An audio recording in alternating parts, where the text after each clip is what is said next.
Wait. So is our conclusion that basically the Amish are right? They haven't got it wrong, man. I mean...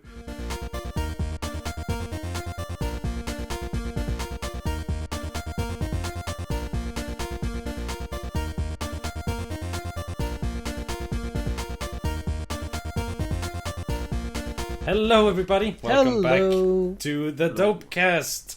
With me, as usual, is Sir Anderson.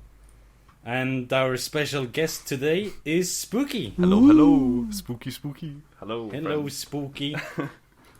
How are you doing? I'm doing pretty good, my friend. It's summer. The sun's out. It's a nice evening. It's good. All right. So, I guess we should just get straight into it. How old are you?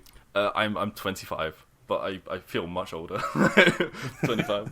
In which way do you feel older? I don't know. I feel like I'm an 80-year-old stuck in a 25-year-old's body. Like, Could be worse. Right. You could be a 25-year-old stuck in an 80-year-old's body. This is true. Because Fair enough, that happens to you, the family looks at you so awkwardly. Hey-o. That's a pretty deep joke. Yep. Right, so you have a pretty distinct accent, I'd say. Where are you from? Yeah, I'm from London. Specifically the outskirts of London, but yeah, basically London. Wait, specifically the outskirts of London. I believe London has quite a few different outskirts. That's quite unspecific specifics. Yeah, it's because like everybody from England or South England says, "Oh, I'm from London," and it's kind of a thing. So I'm just from the Surrey side of London. That's basically me. All right, fair enough. Surrey, as in a place named Surrey, or just the sorry side of it? Well, both technically speaking. Yeah. Exactly. Right, so we're calling you Spooky. Mm-hmm. Why are we calling you Spooky? How did you get that nickname? Really, it's just pretty random. I would call myself Muffin Moss. Then What? Spooky. Yeah, Muffin Moss? just random names. As in like moss that grows on a muffin? No, yeah, just separate names, not Mossy Muffin. Oh, that's gross, dude. No. But yeah, and I was thinking about pubes. Muffin muss? Yeah. That's a good term for it. Muffin Musk. That's even worse. But yeah, just random name. It's really not much. I like the way it sounds as well. Spooky. It rolls off the tongue nicely. So yeah, that's my name. And so apparently you can spell it in 50 fucking different ways, can't you? and then the meme thing happens. So now everybody says spooky, scary skeletons. But yeah, too spooky. Too spooky. Yeah, but it's all good. It's all good. Actually, sorry, go ahead. I want to get this in because. You've used several different spellings of it in the chat for technical reasons. Yes. Yeah. And I have legitimately at times been wondering if Spooky and, I don't know, Spokey, if those were the same guys, or if they were just two different people in chat who had unfortunately similar nicknames. Yeah. It's happened far too much, actually. It's just my horrible internet. It DCs, and then the Spooky's already been squatting, but he's really a phantom, so I have to choose him. Yeah. Hey, a spooky phantom. Spooky phantom. So, how long have you been a part of the Dopelives community? Probably about 3 years now. I lurked for a good year. And then I started saying like a couple of small things, but yeah, probably about 3 years, but 2 years active. Yeah, it's a cool place. So, how did you find us? I found it like so many other people did, from a certain ladder and a certain goat and a certain laughing dope, and then just kind of turned up and you checked out the site and yeah, all right. Yeah. So what made you stay? Well, it's just because it's such a cool place. Really, it's like I haven't seen anywhere else on the internet that you can drop in at any point of the day and talk about just random shit, like from anything from like mostly dicks and butts. This is true. Yeah, mostly dicks, but yeah, you fit in some good stuff in between. Yeah. Actually, it's interesting. I love it. All right, Anderson, how about you take the next one? Sure. This is a good one, especially for Spooky. How much of a fat nerd are you?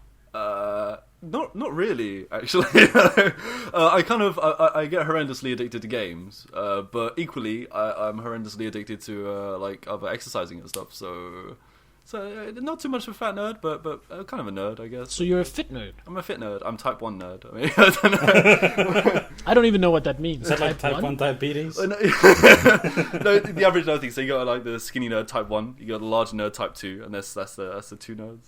Yeah. So fair enough. So ish.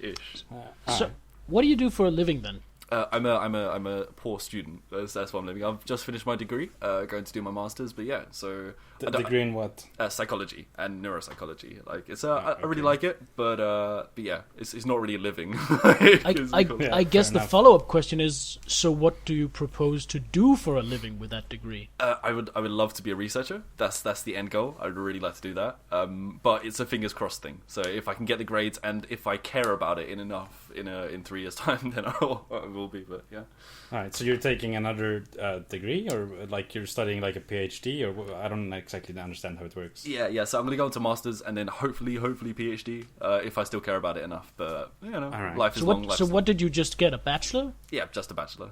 All right. Okay. So what is neuropsychology? You said that. Yeah. What does that mean? It's cognitive neuropsychology. It's basically just the study of the brain, like what parts of the brain do what, finding out how they map to emotions. So if I feel a certain thing, where does that come is that a lot with like MRIs and stuff like that? Yeah, exactly. Like scans and stuff like that.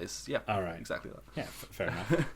So you're the kind of people who in the future might put a chip in someone's brain that makes them better at fighting by bypassing the human decision-making process, but then fooling the human brain into thinking it was making the decisions all along. Hell yeah, that's me. Is that's this me, the man. plot of Street Fighter? No, it's the plot of the new RoboCop movie. Oh, well, fair enough. Yeah, I'll be down for that. Like, give me enough money, it's all good. Yeah. All right. So, are you just studying like more psychology, or is there a like distinct field you're going into now for your masters? Yeah, it's just cognitive neuro. So I'm more into the scans and stuff like that. Yeah. It'll be fun. Right. It'll be fun. So you're more into like the biological side of it than say Freud and Chung. Yes, yeah, exactly right. So you're not the kind of psychologist that's going to be talking to a lot of people. Tell me about your mother. No, I wanna study people, but I want to stay as far away from them as possible. So this is a good one. All right. Actually, I have a question that's like completely. I could just Google it, but what's the difference between a psychologist and a psychiatrist? Generally speaking, it's just a psychologist is someone who just studies the brain. So that could be anything. That could be a lecturer or something like that. And a psychiatrist is someone who talks to people.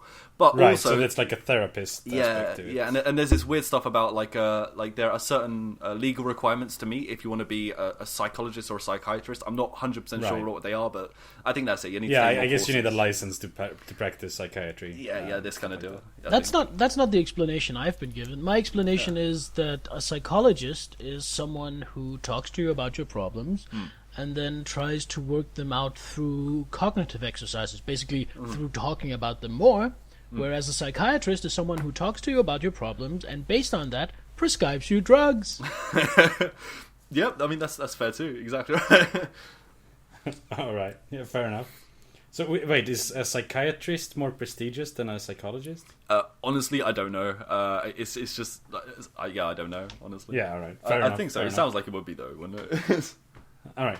So you mentioned you like to stay in shape and all that, but do you have any other hobbies, or do you do any like sports or anything? What do you do when you don't play video games? I love my yoga, as everyone in chat knows by now. I'm very into yoga. I took a course, so I do some teaching every now and again. But yeah, I'm really into that. Are you into like the spiritual aspect of it, or is it just exercise? Kind of like it's spiritual, not in the sense that I think that there's anything else out there or like that, but that I can find fun places in my brain to go if I do specific enough yoga. So I'm kind of into it, but frankly, the only times that I've actually got anything from yoga like that would be when I was doing it for very, very, very intensively for a very long time. So it sounds like it's not so much spiritual as in it's just physical and mental exercise. Yes, that's perfect. That's the perfect way of looking at it. Yeah. right. So how long have So you you're been not- how long have you been doing yoga? On and off for about 10 years or so. And how much longer do you expect you'll have to do yoga until you learn to breathe fire? My yoga says about 2 years, but I can get a few sparks already. We'll see. When will you become a black belt in yoga? Yoga. Right. I wish they had. So you're not so much into the whole chakras and everything. It's more about Yeah. actual physical body stuff. All right. Any other hobbies? Yeah, I like writing and playing guitar. So yeah, that's basically. I'm trying to write a book at the moment, but it's going very, very slowly. We'll see A how it novel? goes. non-fiction. It's just Oh. it's kind of a no-nonsense kind of look at some of the quote-unquote spiritual practices. So how to do meditation in this way. Because like whenever I looked into that stuff, like people have kind of, you just meet with so much bullshit that it's very difficult to get bottom of it. Yeah, that sounds really interesting. Yeah, I'd love to read that. I'd read something like that, exactly, yeah. But really cool. You're holding out on us because I know you have one more hobby. God. Because you're training at something, aren't you? Yeah, I do martial arts, MMA also. Is that the one you're talking about? Yep. Yep. I love my martial arts. I did a lot when I was younger. Picked up a bit more recently, and it's really cool. It's really interesting. As far as rolling around on a mat with sweaty men grunting a lot is like, sounds wonderful. It's awesome, dude. It's really cool. Like, it's fun. It's funny though, because aren't you like a hippie pacifist type? Yes, yeah. I'm very much a pacifisty kind of person, but at the same time, I really like kind of fighting and sparring. It's something kind of ingrained in me, I guess, because I had it so much when I was little. That if I don't do the martial arts for more than a month or so, I start feeling anxious. It's something in me, I guess. I don't know. I just really enjoy it. So you're into fighting the same way I'm into rape. It's great fun, but only when everyone involved wants to be there. Yep, that's exactly right. It's perfect. All right. All right. So, what games are you playing right now? Well, I'm horribly addicted to Counter-Strike Global Offensive. Counter-Strike Source. Counter-Strike Source. I love this game so much that I'd probably be much further in my book if I wasn't for this game. To be honest, but it's taking over the entire chat. It's becoming Counter-Strike Lives. I've noticed this actually. Yeah, it is. It was like flavor of the month, like a year ago or something like that. Even more, I think. And now recently, it's been flavor of the month for the past 2 months as well. Yeah. I'm really into it as well. I fucking love it. It's time, Sir Anderson. Join us. Yeah. You cannot resist. I don't think I could put in the dedication and the effort to reach the point where I'd start having fun with it. I mean, if you think about it, Sweet Pea has been able to play it to the point where he's actually semi-competent now.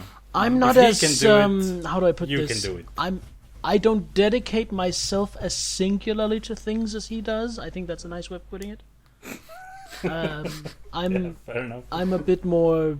I'll play this game for 2 hours, then I'll play another game for 2 hours, then a month later I'll go back and play the first game for an hour. Yeah. CS involves a lot of single-mindedness. Like you just have to sit there and grind. It's really, really intense to learn. Yeah. It's funny because when you say I have to grind, that really puts me off. I don't like grinding, but then I love Diablo clones, and they're nothing but grinding. Yeah, but that's a different kind of grind. Yeah. This is like, the daily grind kind of grind, as in like going to fucking work and studying and yeah. All right, so Spooky, a very deep and philosophical question for you. What game has had the biggest impact on your life? I was thinking about this. It's this random game that I don't think anyone else knows. It's called Joint Operations. It's not global. Joint Operations. It's this old ass FPS, and I must have started playing it when I was really young. And it's the most impactful for me because it was like the first game I got competent at. And I was really young, so I started kind of like joining these clans and stuff. So it kind of it showed me that there are online communities and stuff, and it was just It was the game that showed me there's an internet world. So Joint Operations that nobody else played. I had this game, but I'm not sure if I ever played it. I think I might have like bought it and then realized that it was like online only, and I didn't have internet at the time or something, so I couldn't play it. It's something like that probably happened. This is going to come as a shock to you, but I've never heard of it. Yeah, no. Wouldn't surprise me. It's pretty but it's so good. Oh, my favorite game? Obscure. Well, it's pretty obscure. You've probably never heard of it. Yeah, exactly. So Anderson, how about I ask you the same question? What game has had the biggest impact on your life? Fuck. Fuck's a good game. You weren't ready for it, were you? I really wasn't. I honestly don't know that any game has had a really big impact. I mean, some games I get emotional over, but like an impact on my life. I mean, video games in general have had an impact on my life in that Have you never played a game that just changed your outlook on things? I don't think so, no. Alright. Well, what about negatively? Have you ever overplayed a game? like WoW or something. Everyone's done a WoW. Yeah, I can answer it, and it's gonna be World of Warcraft because I sort of dropped out of school because of it. So that has the biggest impact on my life, but not necessarily in a positive direction. I think Tekken. If we're going with negative impact, because for about a year and a half, I think Tekken was the main contributor to me not even trying to have a social life, because I would just come home after school or work and play Tekken all day. But alone? Yes. But it's a fighting game. You can't play it alone. I was. And then every rare once in a while, I'd have a friend over and we'd play Tekken. And I, being the nerd that played Tekken 4+ hours a day, would of course just wipe the floor with them for 3 matches, and then it wouldn't be fun anymore. We'd do something else, and I'd be thinking, man, can't we just go back to playing Tekken? Yeah. So basically, it helped make me a really isolated nerd shut-in. Fair. Remove Tekken. Right, so Spooky, most important question on the list here. Who is your waifu? Oh god, I don't know, man. Probably either Joe Rogan. Joe Rogan's quite my waifu, or Maduin from chat. I think maybe is waifu too. Wait, Joe Rogan? Yep. As in the podcasting guy who has guests on and talks about things. Yeah. Just because I've been listening to him for so long, like he's pretty cool. Or Maduin, one of those two. Yeah, I have Joe Rogan's podcast on like my list of podcasts, but I have continuously skipped over it when it come up. I plan on listening to it, but I don't know. I just haven't. Why should I listen to it? What's so good? And why is Joe Rogan like? Is he a likable person? He's a really likable person, but he's very opinionated. But I think the way I listen to him most, or why I listen to him most, is because he's got so many people on there. Like most other places, they kind of select like from a field or from a certain kind of cast of people. But Joe Rogan's so big that he can have like famous singers on next to famous scientists, next to famous artists, like all in the same week. Like it's just the variety is so good. Plus, he's just a cool guy. I don't listen to podcasts. Podcasts are shit. Yeah, no, right. Dude. Like I don't even know why anyone would do it. Like really. Yeah. So what, like, is he? You say he's pretty opinionated. Is he like politically opinionated or? Ish. Like I tend to lean like towards his political stance, which is basically like very liberal. Like you have the sovereignty over your mind kind of stuff. Like he's pretty cool. He's a good advocate for some of the stuff. He's not so much politically orientated as so much as he'll just comment on stuff. Like for example, he was very against the recent Confederate flag controversy and stuff like this. Wait, against the controversy? So he believed that the Confederate flag should not have been banned and removed from so many films and stuff like this. So, all right. Yeah. As an example. Okay. Like because why? I don't know. I haven't actually watched his podcast for about a week or so now, so I'm not 100% sure. Well, okay, fair enough. Let's move on to the feedback, Anderson. I think we got into a habit of you doing these, so why don't you do them? I like that. The first one has been shortened a bit because it was pretty long. AJ Loves Lily says, I really like these podcasts because it gives an outsider a peek into the good side of the Dopelives community.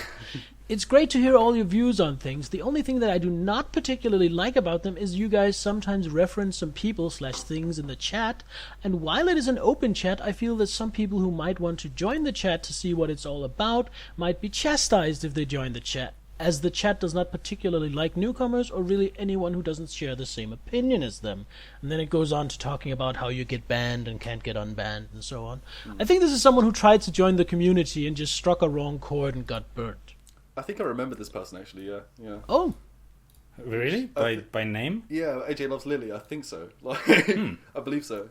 I think I remember them talking, but not what they said. So I have absolutely no memory of it. But I mean, this is the dopelives.com podcast after all. Yeah. And while we talk about the YouTube and stuff like that a lot, it is still sort of the community's podcast. I mean, all the guests are people from the community, and so it would be kind of weird if we weren't a bit insular.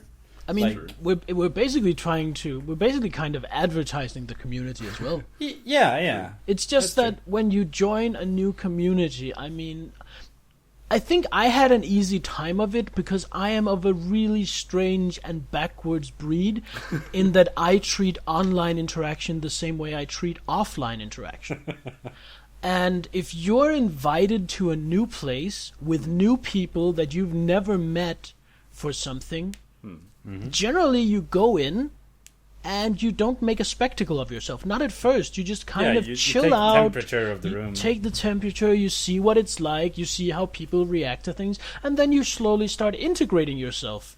Yeah. And that's what I did in the chat when I joined way back, and that worked out fine. It seems like Spooky did the same, since he lurked for like a year before he started talking. I lurked for like 3 days, but yeah. But yeah, I really think that a lot of the people who have trouble joining the Dopelives community, they don't follow the age-old rule of lurk more, noob. Yeah.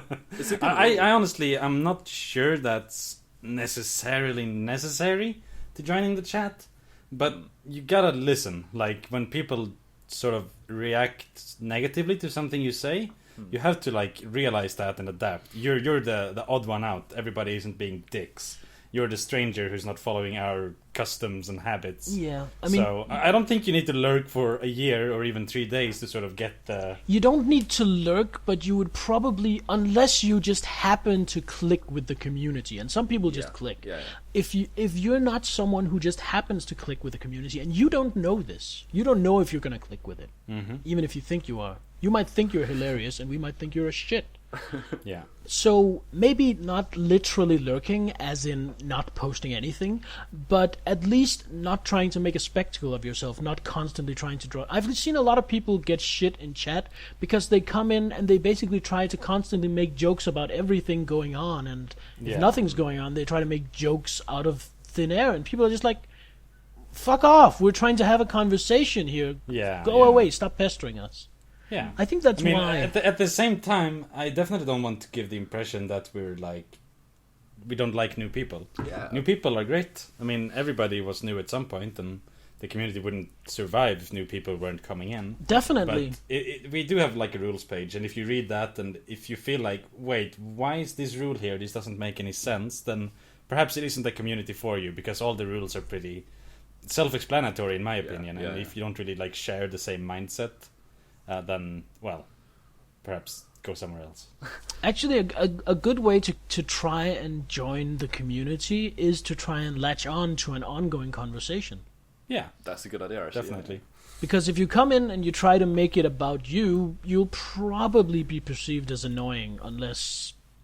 I don't know, unless the wind happens to be blowing in the right direction. Yeah, or just join during a stream, which I suppose most people do, and just interact with the streamer. That's perfectly fine. Talk about the stream, talk about the game, and don't like make a big spectacle. Basically, join in. Yeah, exactly. In general. Become a part of the community. Don't try to become the center of the community or whatever. Like, that's good. And I think Anderson's analogy of just treat it as you would like a normal social situation outside of the internet is perfect. Like, it's really good. Like, if you were to meet a group of people, how would you act? That's perfect. But we don't bite all that much. Like, ish. Yeah. I mean, we are kind of elitist in many ways. There's no denying that. We're kind of particular with the kind of people we want in the community, to be honest. But it isn't that difficult. And just like a public service announcement, I guess, if you feel like you've been unjustly banned, just throw me an email, dopelives@gmail.com, and we'll sort it out. Don't worry about it. All right, Anderson, let's move on to the next topic. Yeah, Derp says, what keeps you people going? If life is pointless, how do you keep from killing yourselves? I think this is in relation to us having brought up nihilism earlier. Did we talk about nihilism at some point? Yeah, I think we did very briefly. I thought this was just a guy saying that. Like, that's what I read from this. I mean, if he's asking us about this question, like out of the blue, that's a bit worrying. And he should probably try to talk to his friends or something. If he's lacking a life goal and feels suicidal. I feel like if he asked, what keeps you going? How do you keep from killing yourselves? That I could see that as out of the blue if he thought we were terrible. But that's true. What keeps you going? If life is pointless, how do you keep from killing yourself? That has to be in relation to something we said. It doesn't feel especially like insulting or anything. I'm more worried about his own mental state. Yeah. But so, what's the answer, Anderson? For my case, it is that I'm going to be a little elitist and say I feel that people who need a purpose to their lives, I feel that's kind of lame, weak. My life has no purpose whatsoever, and I don't feel like I'm necessarily going to leave a lasting impact. But that doesn't mean that I don't want to live my life. It just means I don't really have anything to lose. I have no grand purpose. There's no purpose to life. So what other keeps than you living going? it. Nothing. You just tasty food, wonderful sex, good friends, fun games. So basically, hedonism. Oh yes. All right. Generally, the purpose of life is to live it. All right. What about you, Spooky? It's quite an interesting one because, like, on Saranda's thing, if you look at everything out there, it's generally just a lot of nothingness. And if you look at where we live, like on the Earth, there's a lot of information going about. Like each and every life tends to be a lot more purposeful than I think we might give it credit for, even if there are a lot of people out there. In terms of if it is pointless and stuff like this, we probably are. I mean, we're just another drop in the ocean, and perhaps we should live our life happily. Like, and you can't really expect to be the next most famous person on the planet. I mean, it's statistically won't happen. But can I just interrupt that? Even if you are the most famous person, in the universe or whatever, your life in the end, I mean, the universe is going to suffer from heat death some 200 billion years from now or whatever it is. And so, like, at the very end, it's all gonna be pointless anyway. This is true. So I don't think your life would be necessarily more impactful just because you're famous. This is true. Yeah. I mean, like, at the end of the day, it is. I guess you gotta be hedonistic to a point. Like, we are gonna die. You just gotta have fun and enjoy yourself, and that's so. Everybody says that, right? But really, I can't see another answer. Really. I mean, there is. If you want to look at it objectively, we do have a purpose, and that purpose is to breed. Reproduce. Yeah. Like biologically, genetically, we are created to propagate our genes. That's true. Yes. I think I read somewhere recently that a Google computer, it was asked the question, "What is the meaning of life?" and it came up to breed, to send forth. So it could be true. Yeah. Honestly, bottom line, you're tiny, you're inconsequential. Make the most of it. I like that quote. That's a good one, actually. Yeah. I agree. That's all the feedback we have this week. We will be talking more about this later on, I think. It's one of the topics for today. It kind of is, yeah. Yeah. All right, so that's the feedback. We only had 2, or only 2 of value, I suppose. I only picked out 2 this week. All right, that's fair enough. Let's move on to if you feel that this podcast has not contained enough feedback, please leave more feedback in the comments. Yay! Yeah, pointed questions are always more important or more valuable than like, "Hey, good work, guys," because that isn't really something we can bring up and talk about. But "Hey, good work, guys" is stroking our egos, and that is also appreciated. Makes you feel good, yeah. Yes. Weekly recommendations. I think we should buck the trend here and have your weekly recommendation first, Dope, because you always go last. But I go last because I need time to think. What will I do? Oh, come on, you have something prepared. I have nothing prepared. You have nothing prepared? I don't. How about you, Spooky? Do you have anything you want to recommend to Dope and I or to our listeners? Or just anything, any movie, any book, anything. Something. Yeah, it something can be it can be yoga or Joe Rogan or whatever. Oh shit! Okay. Meditation. That's what I recommend. Right. So 10 minutes each day, or just for a week. Try it out. It doesn't take very long. Just sit quietly, and focus on your breath. Just sit comfortably. Don't try and sit like a yoga instructor or anything, and just see what happens. If at the end of that session you don't feel more relaxed, I will personally write you a letter of an apology for those 10 minutes you lost. That's my. I can't do that.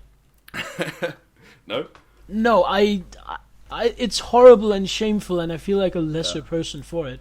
But I actually don't have the patience to just sit for 10 minutes doing nothing. Yeah, I can't either. Unguided meditation is horrible. But guided is really fun when you just like put on one of those like audio clips, whatever. Yeah, they're really good. There's a lot sort of like ones, lets you focus on your breathing, and it's quite nice. So your turn, Dope. What do you recommend? I'm gonna recommend something in a similar vein. Actually, you gave me a great idea. There's this phenomenon that's been growing on the internet, which is kind of meditation-ish, called ASMR, which is basically Isn't that where you pour a bucket of ice water over your head? What? No. The ASMR challenge. The ice bucket challenge? Yeah. No, it's basically these videos of people, doing really weird things, like scratching surfaces or like whispering and stuff like that. You listen with headphones and it just feels really nice, and you get like tingles, or at least most people do. If you ever listened to like those like 3D haircut things and felt like, oh, this is nice, there's like this nice feeling to it, then you should just check out ASMR. I am completely lost right now. I have no idea what you're talking about. Dude, it feels so good. It's like you know that tingly feeling when you feel when you listen to really good music or stuff like that. Yeah. I don't know how to explain it actually. Is there? Yeah, it's difficult. I mean, people say like headgasm and stuff like that, but I guess that's just the strength of your recommendation. You have to try it to understand it. Yeah, and some people don't get it. Like, they don't get the phenomenon or get the whole concept of it. But for me, it's great. Anderson, have you never had listened to one of those sound clips where it's like a virtual haircut and you like hear the cutting and the buzzing and stuff like that? No. All right. Those were kind of like popular a while ago, like super 3D stuff. They were like really really well made 3D. You know me, I can be pretty oblivious when I want to. But yeah, I mean, some of it is weird. There's, like personal attention, like pretend medical exams and stuff like that. Just like a pretty girl on camera, like whispering to you and like, now I'm going to check out your cerebral response. And it's like, I don't know, it just feels really good. It's crazy. But it feels amazing, like truly. Yeah. There's some really good ones. These ASMR videos, do you find them on PornTube sites? I'm sure there's one or two. Yeah, there are. I've checked. Now I'm going to check out your glandular response in your prostate. No, but yeah, I mean, you can just search on YouTube ASMR, just the initials, and you'll find it. Yeah, I would recommend it if you don't know what it is, or you haven't tried it, or you haven't experienced it. Yeah, check it out. It's pretty good. Cool. Yep. All right, Anderson, what's your weekly recommendation? My recommendation is nerdy, down and nerdy. It's probably too nerdy for the two of you. Oh. Because that's pretty fucking nerdy. My recommendation is a particular miniatures war game. And that is Infinity, made by Corvus Belli Industries. I'm confused. Is this some sort of subset of Warhammer? It's the same type of game as Warhammer, but it's not a subset of it. No. There's only one sort of wargaming miniatures, right? And it's Warhammer. Well, that is the pop culture point of view, yeah. That's basically like saying there's only one heavy metal band, that's Metallica. That's true, no? There's more? Or there's only one she-male, that's Bailey J, to get Dope in on it as well. But no, it is a really good skirmish war game. It's very tactical, very engaging. It has the thing where whenever something happens, the player whose turn it isn't gets to react. So, say, Dope, you have a guy on a rooftop and he's looking down on an alley. Mm-hmm. If my guy walks out into the alley and tries to shoot him, he then gets to decide if he's going to try and dodge or if he's going to fire back. And even if I don't try to shoot him, if I just run across the alley, well, he saw me run across the alley. He can react by trying to shoot me as I go. This sounds like XCOM. It kind of is XCOM-y. And it's the point of it is you don't take your turn and then go sit somewhere else and isn't my turn soon? Because you're actually taking part in the game almost as much on your reactive turn, as it's called, as on your active turn.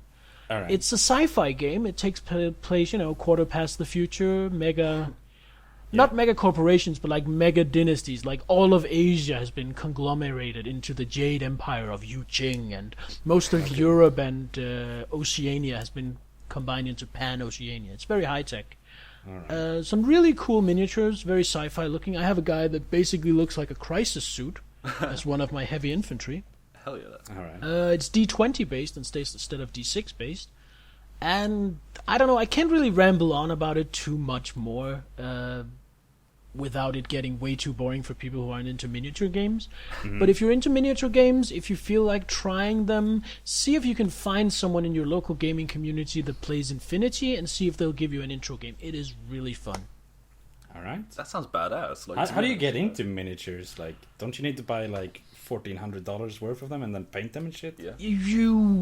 I mean, painting them isn't required for the gaming. But it's just the aesthetics of it. Yeah. A lot of people, I mean, if you have more money than time or more money than ability to be asked, you can commission. I'm actually, I have a miniature sitting right here on my desk that I've gotten from a friend of mine that I'm going to paint for him. It's pretty cool. All right. So Fair enough. that can be done. If you're going in for a test game, you of course expect the guy giving you the test game to have all the miniatures. But for small games, you could probably get off with a starter box. That's like conversion. That's like, I don't know, 30, 40 euros. Alright. So not terribly bad then. Yeah, that's affordable. Like. It's a skirmish game. I played a game yesterday where I saw the biggest army I have ever seen fielded in that game, and he had, I think it was 13 or 14 models on the table. Alright, fair enough. And that's the most numerous I've ever seen. Do you also need to have terrain and stuff? Yes, you also need to have terrain. Sounds very very involved. I mean, it's very different from breaking out like a pack of cards. Yeah, I mean, just about any miniatures game, if you're not already into miniatures game, it's a big leap. I would recommend see if you have a local store in your area, like the one Fate Weaver used to run. Or if you have like a wargaming club or any kind of community, because then a lot of the heavy footwork will already be done, and you'll have people to play with. Alright. Spooky, do you have any experience with miniatures? I used to play Warhammer 40k. It was really cool. I painted awfully, but other than that, like very mainstream stuff. Really. What did you play? I played Elder. Cheaty git. Yep, exactly. I tried to get the most OP like I could get, and that was it. So I just Jetbike army. Yeah, it was fun. It was cool. All right. How about you, Dope? Any miniature wargaming experience? I had Warhammer, like fantasy in the past, but never actually got to play with them. I basically bought them, painted them, and then the sort of social group sort of fell apart. So that's always a shame. Yeah. But yeah, okay, that's our recommendations of the week. I think we should move on. Okay. Time for topics. Hey. Spooky. Yeah. Are you still a vegan? I'm still very much a vegan. Yes. Yeah. That is one of our topics. We're going to talk about veganism and eating meat. Cool. Care to tell us why you're vegan? No. Let's start at basics. What the hell is a vegan? What's the deal? True. Okay, veganism, it comes in varying forms. There's a lot of different things. But basically, it's eating nothing that comes from an animal. So no milk, no butter, no meat products, no actual meat. Nothing. No cheese. Honey? No nothing. Yeah, and also you wouldn't wear furs and leather and stuff like that, obviously. No furs, no leather. Honey is a grey area. Some people eat it, some people don't. But yeah, generally that's veganism. For vegetarianism, it gets a bit more broad. So some people eat cheese, others don't. There's varying degrees. I think the very broadest categories are basically vegetarian doesn't eat meat, a vegan doesn't eat meat or milk or eggs, etc. Yes, yeah, that's and then there's also like exceptions for fish and stupid shit like that. Yeah, exactly. But okay, so why are you a vegan? Well, originally I turned vegetarian, and that was I was doing yoga at the time, and I thought I heard a lot of people say that you should try vegetarianism. It makes you feel better, and me being a younger guy, I thought, well, hell yeah, why not? If it makes me feel good, I'm going to give it a go. So, oh God, you got corrupted by the hippie crowd. I genuinely got corrupted. I was young and impressionable. So yeah, I tried it, and then a year later, I didn't really crave any. I craved KFC, but that was about it. So I carried on. I still crave. Isn't that more like fried breading than anything else? Yeah, then? dude. okay, I found one place that could replicate KFC vegan, and that was in Asia, and I've never found anywhere else since. I'm so unhappy. But yeah, so I carried on, realized, and then I moved to Wales and stayed with this flatmate. So wait, did you actually feel like better, like after stopping to eat meat? Not really, to be honest. I felt lighter, in that I could eat large quantities, and I didn't get that sinking feeling in your stomach and food coma. The bloated, heavy. Yeah. Exactly that. And other than that, there really was no difference for me. A lot of people try and say there is, but for me, I really didn't feel anything. So, sorry, I'm gonna have to interrupt you here. Yeah. How the fuck did you stick with it then? Like, if it didn't, make you feel much better. How did you stop eating meat? Meat is delicious. It is delicious, and there was still a lot of stuff. And at the time, I still was eating milk and eggs and stuff like that, so I could get my nutrients. But really, it's just kind of I would liken it to stopping smoking, though I'm not saying one's better and one's worse. It's more like once you get over the physical habit of doing something, so after you get over the physical habit of eating meat and feeling meat and having that on your table, you don't really miss it that much. It just kind of, it gets removed from your memory and your everyday stuff. So yeah. But isn't it a bit of an effort though? Like if you go to, I don't know, you go out to eat or you eat with work or something, you gotta like make sure there's a vegetarian option. Yeah. Generally, like especially as a vegan, generally I go to restaurants, and if they're not specifically catered for vegans, like I generally just eat vegetables, just a plate of vegetables. That's pretty much all they have. It's really horrible. That sounds terrible. It is. It's fucking terrible, dude. Like truly. But like, you go to some really nice places and there's really delicious vegetarian and vegan food. But generally, I sometimes go like if someone's made me a plate of food that's the vegetarian but not vegan, I'll eat it. I'm not going to waste food, but it's right. Something like that. Yeah. So yeah, I carried on from that, and then I stayed with a friend who was vegan, and she started asking me like, well, if you're vegetarian, why aren't you vegan? Like, it's a very similar thing. Like, it's very similar happenings. And then I turned vegan, and I haven't looked back apart from the KFC. So yeah. All right. Have you ever cheated when actually eaten KFC? No, I've never done it. Not once. I'm very happy about that actually, because there's been times where I've been perhaps Stay strong. Stoned. Yeah, and it's been like you just go past and you smell that like fried odor. Like, oh fuck, why am I vegan?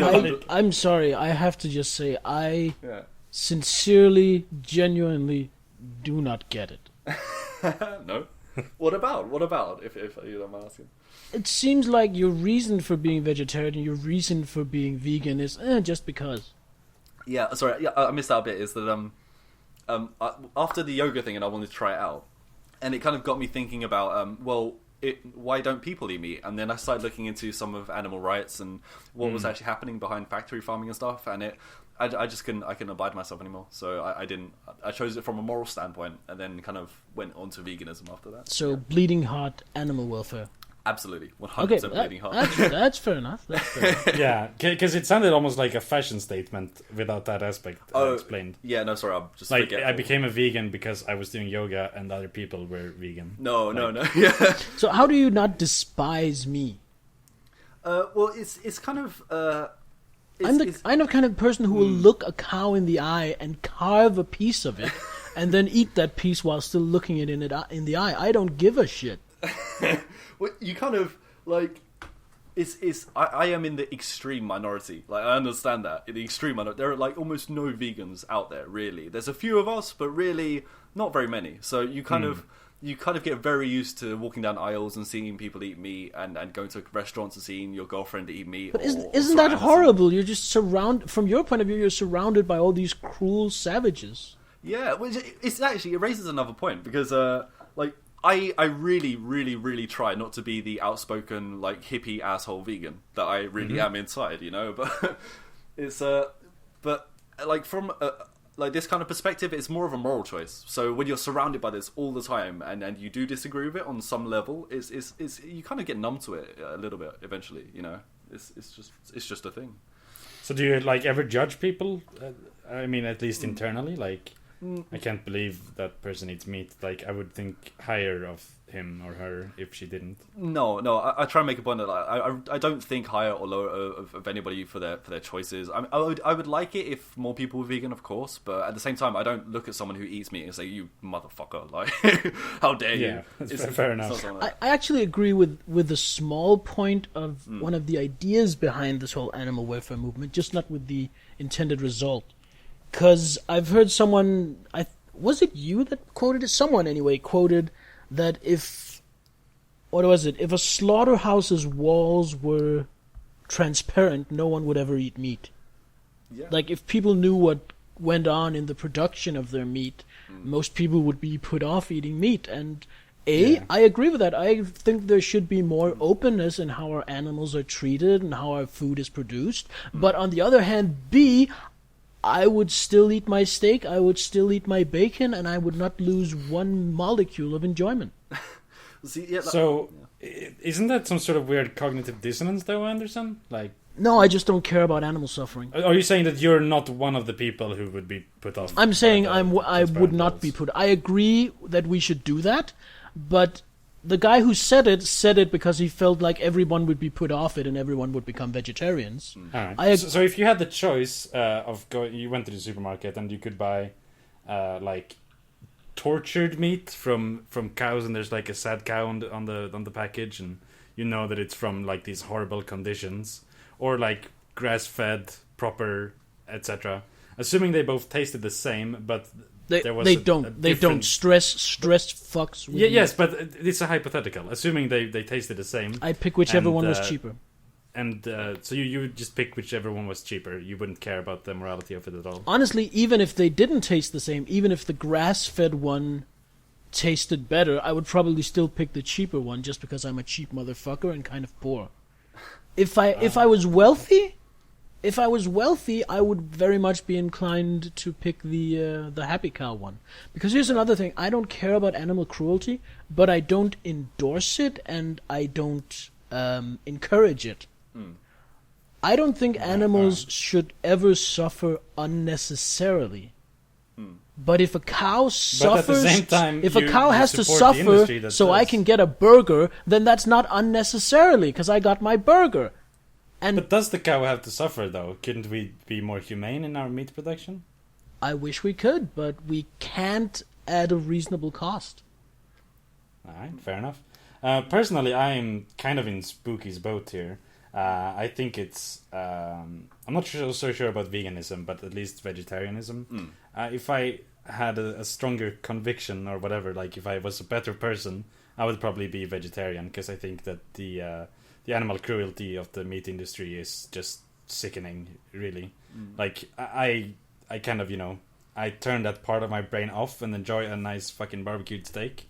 But if I actually sit down and, like, think about what I'm putting in my mouth, like, how this came to my table, I get kind of disgusted with myself. I have a bit more it's quite easy to just turn it off and, like, this is delicious. I have a bit more stomach. I can actually think about where it came from, and it doesn't put me off. I have to say, just because of this topic, I have to share a quote. Are you familiar with the comedian Dennis Leary? Nope. Oh, I might be. He's an American comedian, and his kind of gimmick is he's very anti-PC, pro-smoking, pro-coffee, want to shoot all the hippies, stuff like that. And he's wait, is coffee not PC? Really? Whatever. Sorry. All right, yeah, go ahead. Like, yeah, okay. But his whole point is that a lot of the people switching to vegetarianism, this was in the 90s, they will come back and eat the meat. And the reason they will is because broccoli tastes like broccoli, but meat tastes like murder, and murder tastes pretty damn good. Yeah, I mean, I can see the point, and it's a funny joke, but I don't necessarily agree with it. No, but I just felt like since we're on the topic, I had to share that quote. That's it. Like, it's a lot to do with, like, I think maybe it's what people see, because a lot of the meat industry is notoriously very quiet, very secretive. Like they will fire people for taking videos of what happens inside. So I think that's partially true, like the Windows analogy, but it's just different. I honestly agree that a lot of people would probably be put off meat if there was full disclosure. I'm just fairly sure I'm not one of them. Fair. I have to say, there's one good thing from my point of view about vegetarians. More meat for you? And vegans. No. I was going to say that. Yeah. A lot of vegetables, let's be honest, a lot of vegetables are pretty bland. And they have to eat them, so they come up with all these interesting ways to flavor them? Yes, exactly. I will probably go on record in saying that some of the best food I've ever had is where you take a vegetarian recipe and just add meat. Because I still want my meat, but the shit vegetarians do to vegetables, that's so good. Why aren't the rest of us doing that? It's delicious. It's amazing. Yeah. Just put a steak on it and it's perfect. Yeah. Spooky, do you eat a lot of like meat replacement or meat, what is it called? Tofu!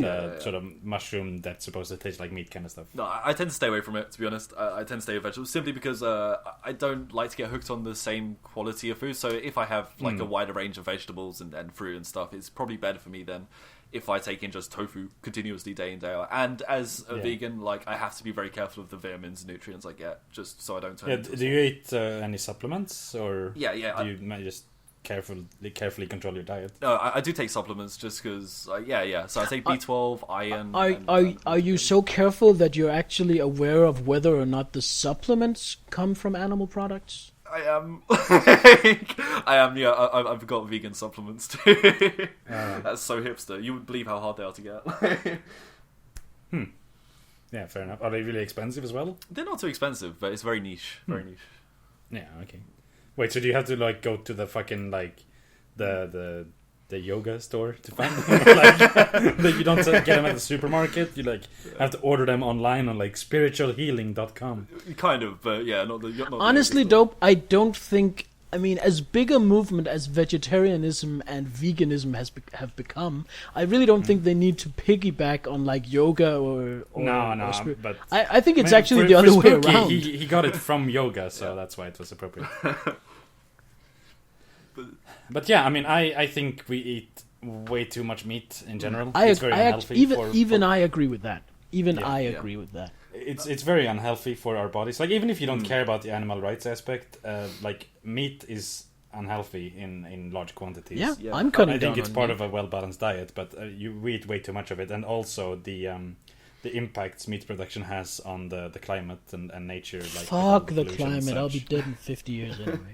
But it's true though. Like it's terribly unhealthy for like coronary heart disease, stress disorders, heart disorders. It's very bad for you. But and again, like you said, like with the environment and stuff, like there was statistics, and I don't know them well, but that the meat production actually contributes more to global warming than a lot of other things we might give credit for, just for the amount of food and the amount of energy wasted. Cars or something like that. Yeah.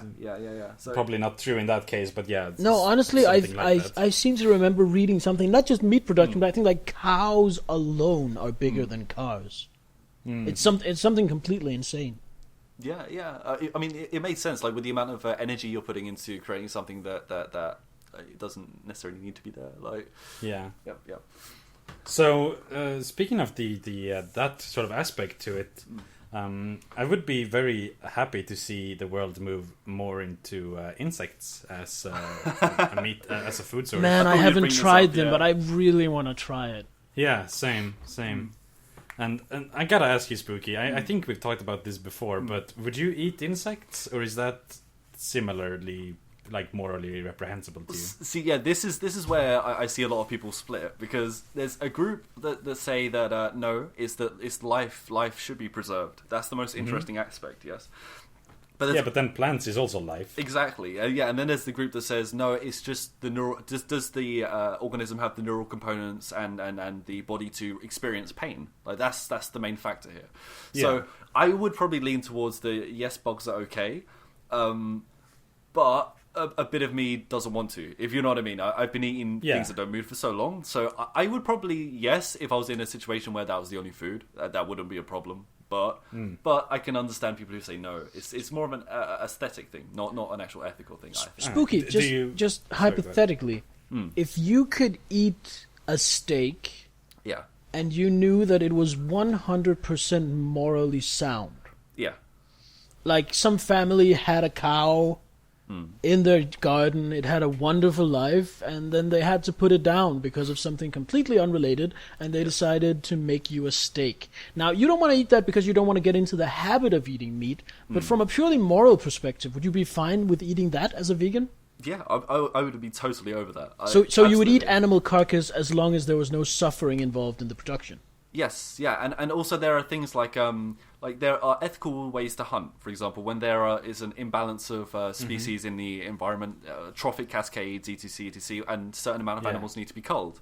For me, that's an ethical death that needed to happen for the greater good, and that needed to happen. So why let the food go to waste? I wouldn't want to cultivate a habit of it and do it out of necessity, but yeah, I'd be totally into that. I don't see a moral problem with that.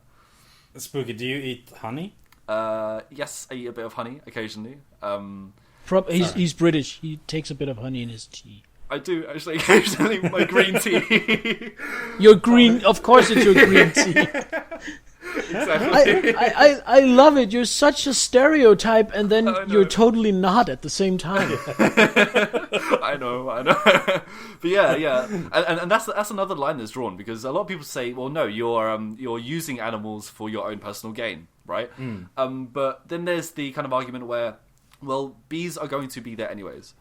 They probably lack a lot of what it means to feel pain, and I'm almost certain they don't understand that there's an enormous godlike being controlling them and taking their honey. I don't think they get that. So I think that's okay, but equally I have no real facts to back that up, and I can understand if it's not. You know what I mean? It's a weird line. I think an interesting aspect that's completely, well, not completely unrelated, but somewhat unrelated, is the fact that basically honeybee production or honey production helps a lot of plants. Like without the need for honeybees, we'd be producing way less food. This is probably some bullshit that I just saw online, but I saw somewhere online that if bees were suddenly wiped out, then the earth wouldn't be livable in about 7 years or something.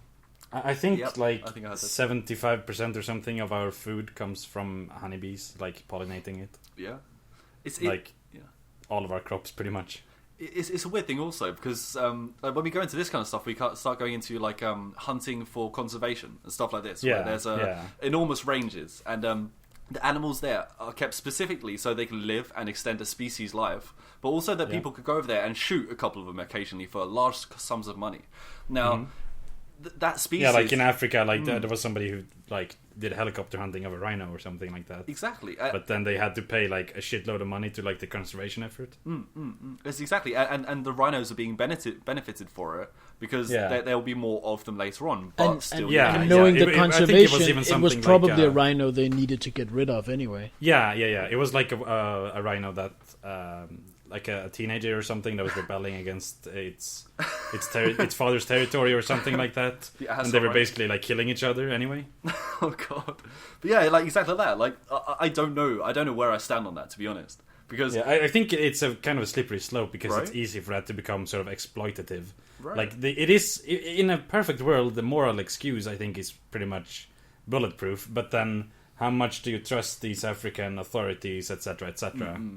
It becomes really morally grey when you actually remember that you're dealing with greedy humans and not just some sort of perfect beings. Yeah, exactly. It's a very difficult one. That's how I feel about political systems. I feel like, in theory, and in theory only, the perfect political system for governance is anarchy.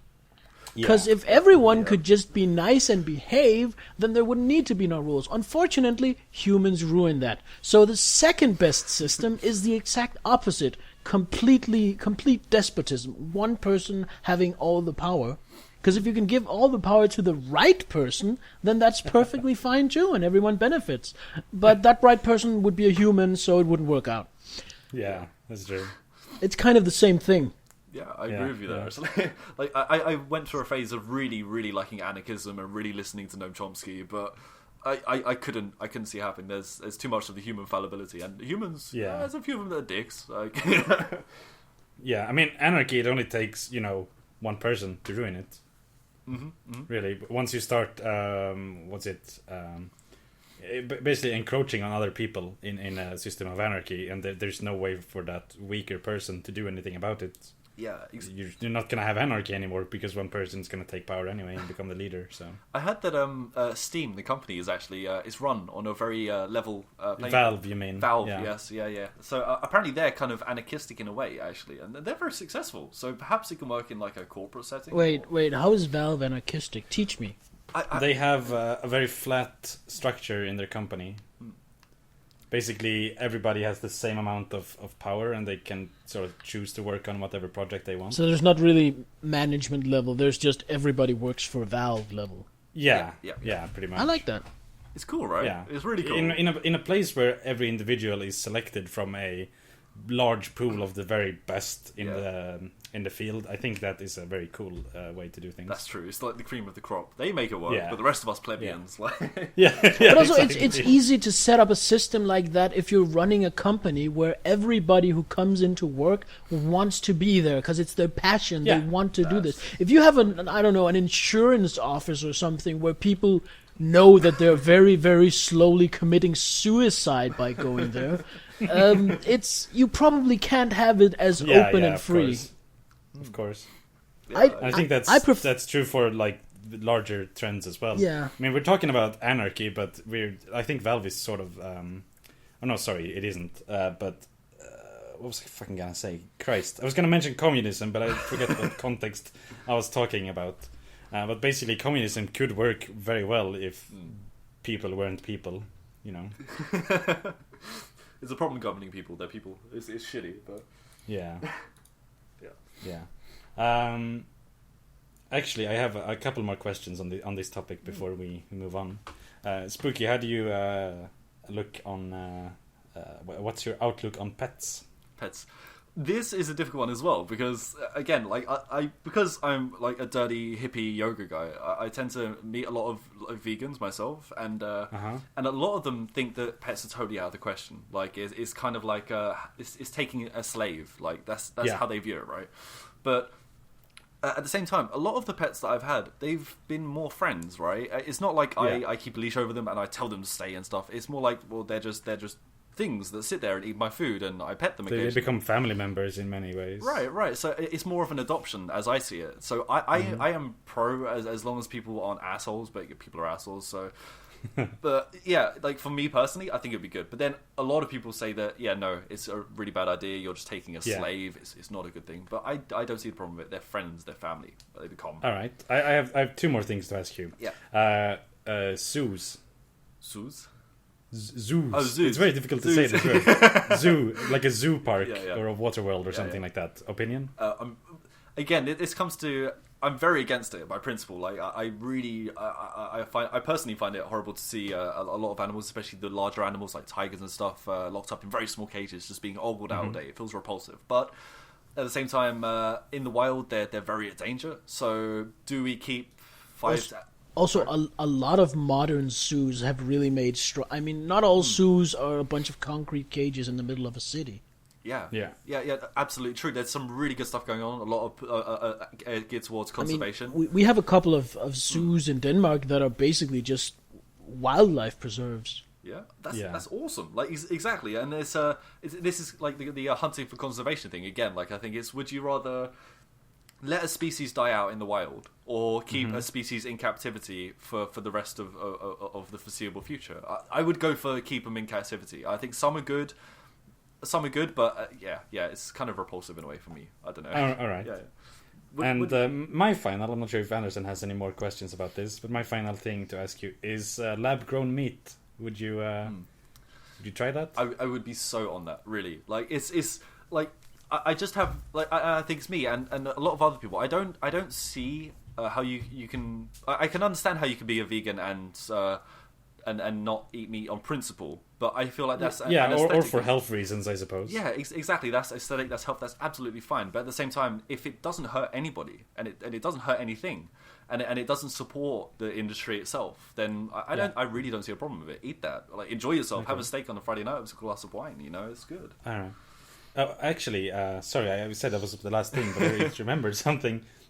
A while ago, you were going to go buy some eggs, yes, and I think I said something. Yeah. And then after a while, you came back and no, I didn't do it. Could you care to explain that? What happened there? Yeah, so basically, I'm back in London, and I went to see my dad, and he said that he's found some chickens who they're kept very well. They're kept as well as chickens could possibly be kept, and they take the eggs they lay and they sell them like as a honesty policy, right? Yeah. And I was like, yeah, that sounds great. However, but what you rightly said was that it does support some of the chicken industry. People are still buying eggs. It's still institutionalized, and it's the background processes that kind of worried me then. So you would be buying eggs. People would see those eggs being bought, and we're still in a society where eggs are generally factory farmed. So I disagreed with that, so I didn't buy them in the end. Again, a lot of this stuff is just moral moratorium. So I don't really know the right answer, to be honest. I don't. So I'm just kind of abstaining from the question, just so I can take a big picture. Maybe that's me being like a big hippie pussy, and it probably is, frankly. But you know what I gotta say, I was slightly like sorry or like shocked when you came back. Like, no, I didn't go through with it. You changed my mind. I'm like, oh shit, sorry, dude. Oh, I'm so sorry. I didn't mean to like put you in a bind there. No, honestly, it's really cool. Whenever I'm with my girlfriend, eggs cost 50% more. Because she buys free range, or yeah, because she kind of insists that we buy free range, and fair enough. She's not a spooky level hippie, but she is a bit of a hippie. And I'm like, if I'm alone, I'll just buy the factory farmed ones. I mean, they're so much cheaper. But here's the thing: if free range and factory farmed cost the same, I would definitely go for the free range. Yeah, but that's impossible though, unless there's some sort of government subsidies or something like that. Because I don't want the animals, but I think I just... Yeah, I mean, if the suffering is unnecessary, I think 99% of people agree that it shouldn't happen. I just feel like I'm so much more important than animals, that if it's a little cheaper or a little more convenient for me, then that is enough to excuse the suffering. I'm a horrible person, but I'm pretty good at it. Yeah, I think one thing that's really worth noting is that most people don't even make a conscious choice. Yeah. They just do what they do. They don't think about these sort of things, which is why the sort of the transparent walls of the slaughterhouse would be effective, because it would make people actually realize and consider what's going on. Agreed. And another thing that's worth mentioning is that we buy Chinese sweaters and iPhones that are made in factories where they have to put up nets because people are jumping off the factory roof trying to kill themselves because their work condition is so terrible. And we're fine with buying an iPhone, but then we don't want to buy meat. It's kind of hypocritical in a way because, well, what's the difference? It's way hypocritical. Or is people not worth more than animals? I don't know. It's such a difficult thing because our economy in general relies so much on sort of slave labor almost, and the cheapest as possible. Really shitty conditions all across the world. Yeah, and it's huge. Like I was looking into this a while back, and it's true. Like there's the iPhones made this. There's a certain metal that's mostly mined in Africa, and the ways they mine it are awful. And there's a lot of our stuff that comes from that, like Nike sweaters, Nike trainers. Almost everything that we buy is involved in some suffering to some level. Yeah, like definitely. It's I can't think. I think my curtains that I'm sitting in front of are probably done the same way. It's actually crazy if you think about it. Like I didn't. Yeah, it really is. But then, like everything must come cheaply. It's the I mean, what option do we have though? Like you gotta go live off the land in a yurt or something like that. Like right. One of those people. Like I don't know. I would like to be Mongolian. That'd be quite cool. All right. Wait. So is our conclusion that basically the Amish are right? They haven't got it wrong, man. I mean, in a way, anyone. They're okay. Not harming anyone. Have you seen those beards? Wait, what does that mean? It's painful to look at. No, come on, they're awesome. It's like the Jews. What are they called? Yarmulke? Whatever. Hasidic Jews. Like the scruff and the sideburns that come down. Yeah, the curls. Yeah. If you get a fully fledged hipster, you could quite easily slot him into an Amish society. I don't think there'd be very much difference. It's true. Except the hipster would have an iPhone and record everything, put it on Tumblr, and just be pretending while the others will actually be living that life. The Amish. All right, Anderson, how about you segue us into the next topic? I think the next topic is kind of been covered because the next topic on the list is animal rights, and that kind of got morphed into this. After this is a good topic: love versus sex. Mange ma baguette. So, Anderson, what is the connection between love and sex? Well, I feel they are like, I don't know, bacon and sausages. They go good together, but also good alone? Yeah, or what? Both are great, and you can have them just fine separately, but they really do enhance each other when you put them together. I like the callback, by the way, to the fucking bacon and sausages. My analogies are always food-based, because that's just me. But yeah, I mean, I've had a lot of awesome sex with no love involved. I've had some love relationships, like I can love my friends. I've had love that didn't have sex involved. But the best love I've had sex involved, and the best sex I had was with someone I loved. I mean, that makes sense. I mean, from a psychological standpoint, there were stages of love, or rather types of love, and some of them are just like platonic, some of them are romantic, some of them are just passionate. But it says that the very best love apparently you can get involves passionate, romantic, and something love, which is just you're very connected. So all of these things enhance and help each other. That's right. We have a psychologist on deck. This is getting a whole different viewpoint here. Yeah. But it's true that I guess that I mean you could have a lover and they might leave and they did all the nasty things you like, right? And you might feel a bit unhappy, but you wouldn't feel sad.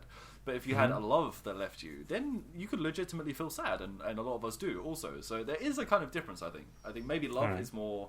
There's more worth to it, maybe. From my point of view, sorry, go ahead. No, you go ahead.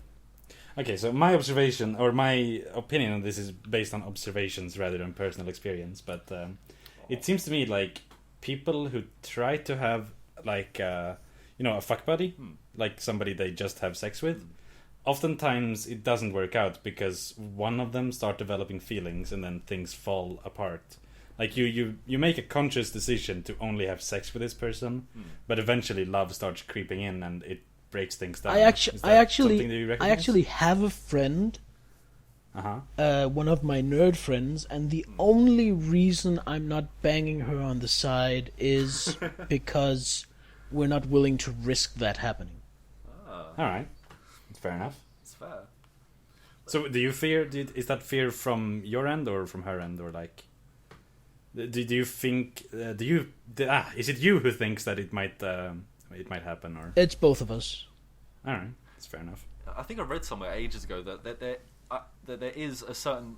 I think it's pretty much horseshit, right? But that you have to, if you make love or have sex with someone for 7 to 10 times, then you're naturally inclined to fall in love with them. You will develop feelings, or you will almost develop feelings, and I think that makes sense, right?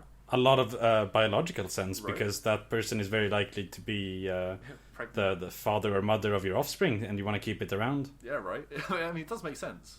Yeah. So I don't know. I mean.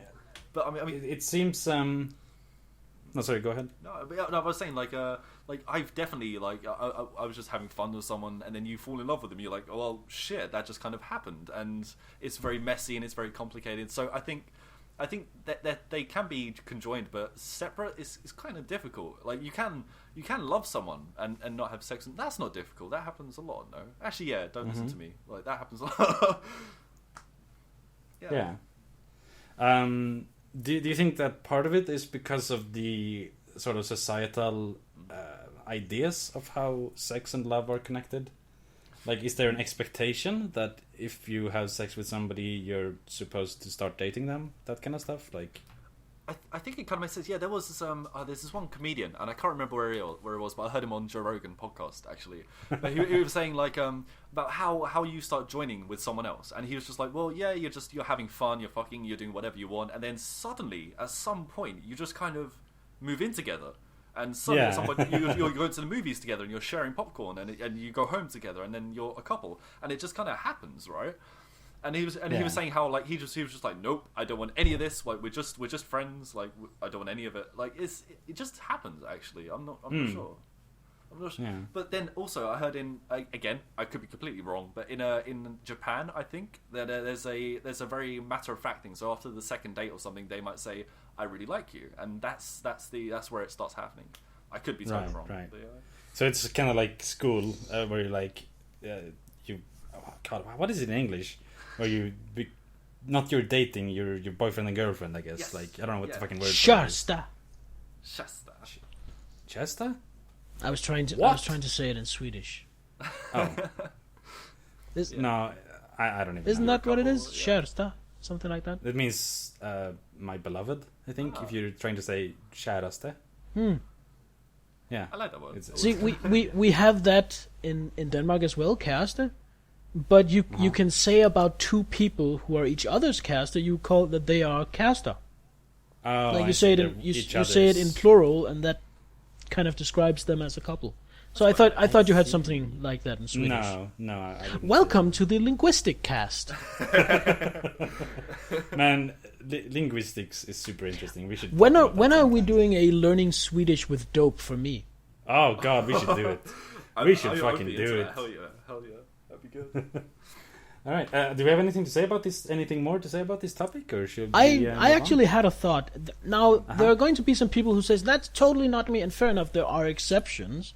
But I'll generalize here and say the big thing about love versus sex is we need both.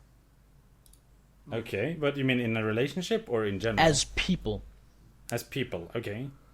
We have a need. So if somebody only has a bunch of sex but never has love, there would be a deficit, you mean? For most people, yeah. There are probably some people out there who don't need love. But in general, as people, we need to love. We need to feel loved, and we need to fuck. All right. They're just basic needs we have, basic psychological needs. Asexuals that would have a problem with you, but... That's what I'm saying. There are definitely there are exceptions. But talking in broad strokes, yeah. I can agree with you. There's actually a psychologist called Maslow. He's a really interesting the pyramid of needs, right? Exactly, and I know stuff. They're exactly on that. Like you kind of need this stuff, and he says that you need some of these levels to actually be able to progress further. So if you don't have like these kind of base levels, then you might not feel satisfied in others. It's pretty interesting. I would kind of agree with that. Like how there's no point in being philosophically fulfilled if you don't have basic necessities like shelter and food. Right, exactly. I think all of us have been through this to some point. Like you just kind of yeah.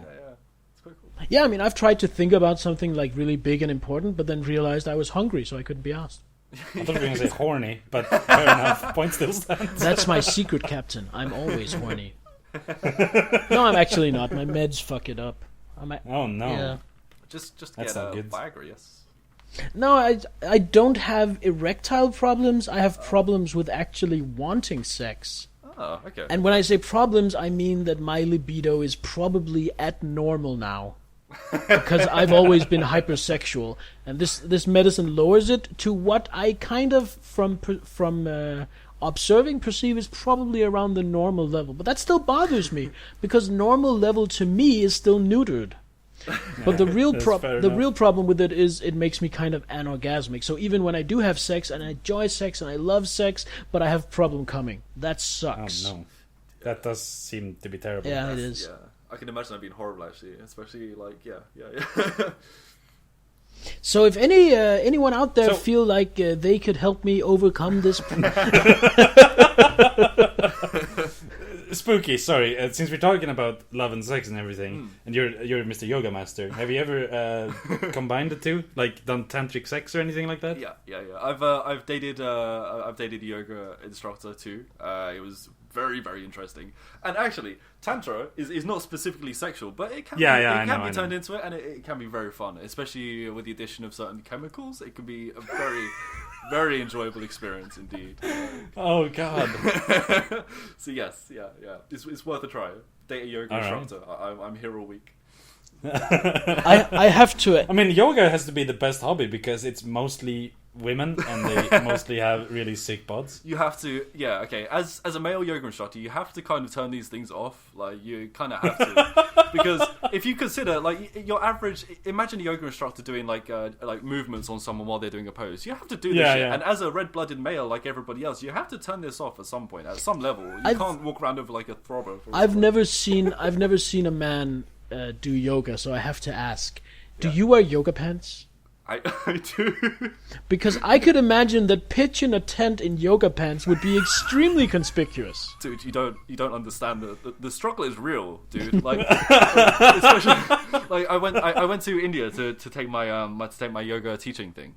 And, Wait, you went to India? Yeah. I went to India to do my yoga exams so I could become a teacher. Jesus. Yeah, it's very all right. But so I turned up. Fucking serious about this shit. Yeah, man. It was beautiful. Rishikesh River. It was wonderful. But yeah, I went there and it was my first couple of days, and it was incredibly sweaty. It was a heat wave. So there were all these beautiful, sweaty women doing beautiful poses. The struggle is real, my friend. Like, it's not easy. I have to actually ask. I have a yoga question. Yes. And this is going to seem like the most banal, stupid question ever. Yeah. What the fuck does namaste mean? Namaste it has a lot of meanings, but it means I greet you or I see you. It has 1,000 meanings, but basically it's like a. Isn't it just a greeting? So it's actually yoga for yo. Yeah, it's yoga for yo, but it's very Is that why it's called yoga? I'm sorry. I am so sorry. Wow, that's bad.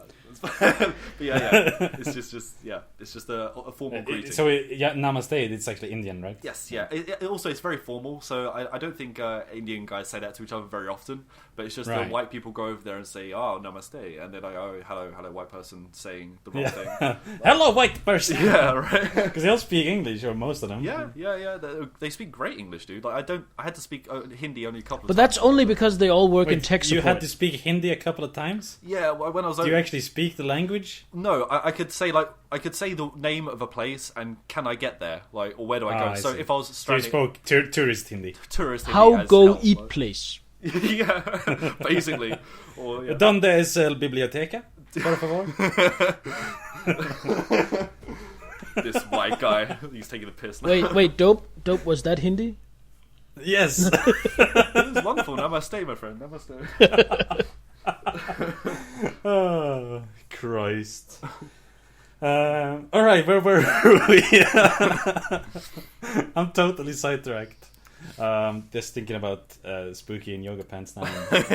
I have to admit, and it's kind of shameful for me because I kind of consider myself the sex guy.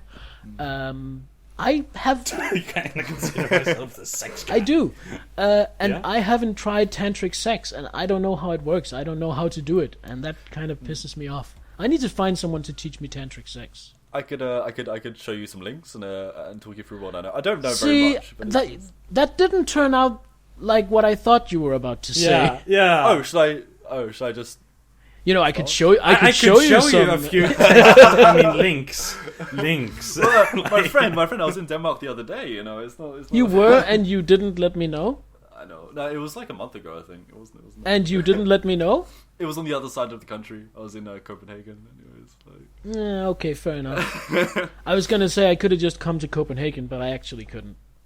So what's the basics of tantric sex? Teach us tantric sex.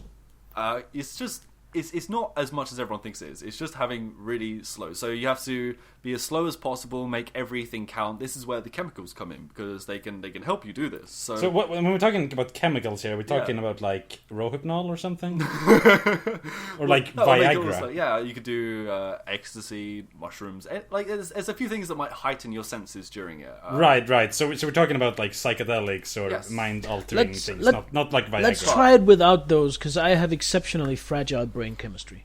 Okay. So it's just taking a lot of time over the foreplay. So just try it and just play with each other, enjoy with each other as much as is humanly possible. And it's just really taking as much time as is possible before the end. And that's literally all it is. So just going slowly and enjoying everything before moving forwards. That's literally it. That's literally there's nothing else to it. Is there some sort of meditative aspect to it as well, with like mindfulness and stuff, or am I completely wrong here? Yeah, you can take when I was learning from like the guy who studied me, he said there were a couple of things you can do, and that's one of them is taking a meditative state inside of sex, which is very weird because I tried it once and I couldn't get into it. It wasn't right. But apparently, yeah, you both go into a meditative state at the same time. You're both doing everything at exactly the same time, and you reach this very nice place. Zen-like state. Right. I haven't got there, and I might consider it to be bullshit, but I don't know. Other people might be better or more sensitive. Right. It's not bullshit. So the thing I've seen is basically just two people sort of hugging and having sex incredibly slowly for like 3 hours. Yep, that's basically it. Like from what I can tell, again, like I'm not privy to some special information. I've basically just like looked at a couple of sites. I've had some people in India tell me, and there's a lot of bullshit over there. So I'm not quite sure if anything I've got is true. Or there's a lot of spiritualism, I suppose. A lot of it, yeah. So yeah, about how you access your root chakra and stuff when you climax, and you have to channel the energy back inside the top of your head chakra. I'm so damaged. Whenever you say chakra, I automatically think you're talking about some Naruto bullshit. You access your chakra and then you form the seals with your hand and you call out the name of the move. It would legitimately be cooler if they did that. I'd be so up for that. Thrusting pelvic piercer. All right. I want to do that sometime. I want to make up names for sexual acts and just call them out like move names during sex. That'd be amazing. That would be amazing. Oh God. I read about, on my favorite webcomic, I read about this really awesome prank. Basically, you have sex with your partner, and just as they pass the point of no return, you say something weird to them, like squirrel. So like, oh yeah, squirrel. What? No, fuck. Oh, fuck. You would have just ruined Man, it for them. Like, when you're about to reach climax, and suddenly you're like, oh shit, 9/11, like, oh fuck, I gotta go do this. This has happened more than a few times from personal experience. No, you mean you think about 9/11 like planes crashing into buildings, people burning a lot, and then you come harder. It's kind of like that classic, like where you're watching porn and then the camera zooms into the guy's face and he's making, like a, well, yeah. That's the worst, dude. No, oh yeah, okay, I get it now. Like the cameraman somehow wants to show us the face of the guy when he's ejaculating on her face or whatever, and it's like, please. It wouldn't be so bad if I don't know, just a quarter of the guys in porn were actually attractive. Yeah.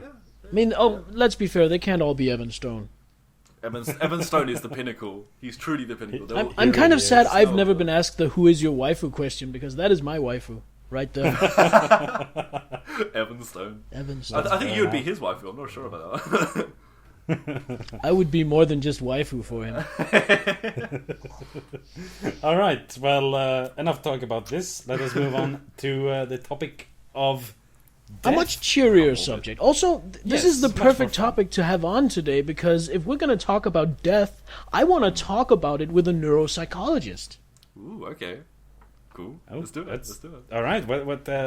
What interests you from a neuropsychological aspect? And everything. What is death? When is death? How is death? Great equalizer is the death. This is something that's actually really interesting, because I was thinking about this earlier when I saw this. It was that I don't think that technically speaking, anybody who's come back from death has actually experienced it. That's a falsehood, right? It's not true. Yeah, I suppose. And also that the brain carries on for a little bit after death. So it's not so much death that these people are experiencing, but just a huge influx of chemicals. It's and near death experience, isn't it? NDE. Yes. Near death. Yeah, that's exactly right. But on a death scale, like one of the interesting things also is that death. There's an actual death scale. That sounds so metal. Isn't that one of the items in Dark Soul, the death scale? Like you get it from when you kill the Grim Reaper. I know there's like an unconsciousness scale or a coma scale. Is there actually a death scale? I honestly don't know. I guess there would be. Because... But how do you measure... Isn't it just a binary Haven't thing? you seen Princess Bride? You can be totally dead and mostly dead. There's people whose bodies are alive and their brains are dead, so perhaps there is a death scale. And there are people whose weird. bodies die with near-death experience, but their brains don't quite die, and then they get resuscitated. This is true. Yeah. I mean, so what is death clinically, Spooky? What is death? I guess that's when the brain stops running. I that's pretty layman's, but I guess that's the crux of it. I don't. Or when the electrical activity in the brain ceases. When it ceases, yeah. When there's no bringing it back. I think that is truly death, and surely that is the only thing. Like, you can't say you've had a near-death experience, or yeah, you can say you've had a near-death experience, but it's weird that we can only really talk about death in the living. Which is weird tautology, right? It doesn't. It's like looking. Yeah, I mean, nobody living has experienced death. That's kind of a given. Yeah, obviously. Yeah. It's a weird thing. So I'd say when the electrical activity in the brain stops. Yeah. All right. And what happens then? Nothing, or is there something else? Is there a spirit in the human body, or is there some sort of global consciousness? I don't even want to answer. I mean, that, we're walking away from hard science here, actually into philosophy.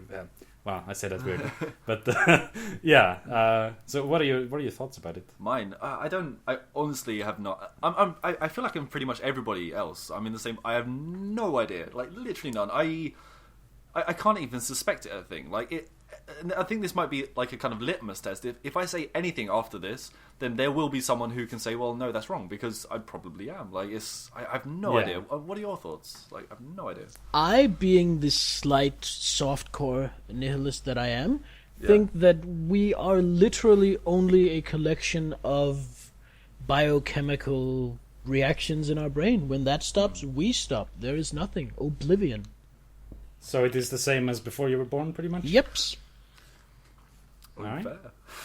There are, Although I don't want it to be like that. I want to live forever. I want there to be an afterlife with puppies and ice cream and bacon-flavored puppies. But I just don't see any compelling reason to believe anything other than lights out. There's some weird theories that, again, I don't believe this, but it's worth noting, is that there's the most powerful psychedelic compounds ever is called DMT, dimethyltryptamine. And this has the unique thing, it's only a 15-minute trip, and it's the most powerful trip you can get, and time is so distorted that people report coming back having spent like years there. It's very long. And I believe in the human brain it's produced endogenously. We produce it naturally, but the two biggest influxes of it in the human lifespan are when we're born and when we die, which is very strange if you consider it. Perhaps some of these near-death experiences, or perhaps we don't live, but we experience a lot longer than we should do because of this weird, like, crazy drug that's been introduced. But again, it's a random theory. It's basically folk science. That reminds me of one of these... one of these like shower thoughts spin-off Reddits, where it was like creepy thoughts or something. And one of the creepy thoughts was that, imagine if you never truly die, instead, like, the moment of your death is sort of dragged out into eternity inside your own brain. I mean, like, that's kind of that's the thought process behind it. I mean, how horrible would that be in a way? I mean, it's really a difficult topic to discuss, I think, because the inevitability of death is really frightening to me. I really dislike thinking about it, and I try to not to embrace as much as I can. But that doesn't work. Embrace it. You're small, you're inconsequential, one day you'll be gone. Make the most of it.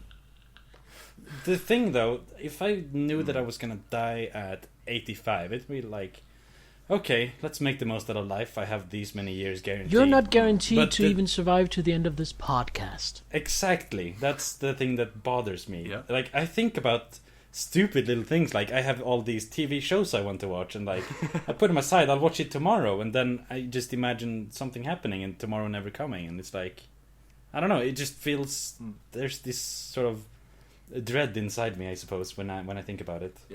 I think the thought of an afterlife is almost certainly not real. I think it's something that humans have constructed in order to alleviate these kinds of fears. I agree, but don't you really want it to be true?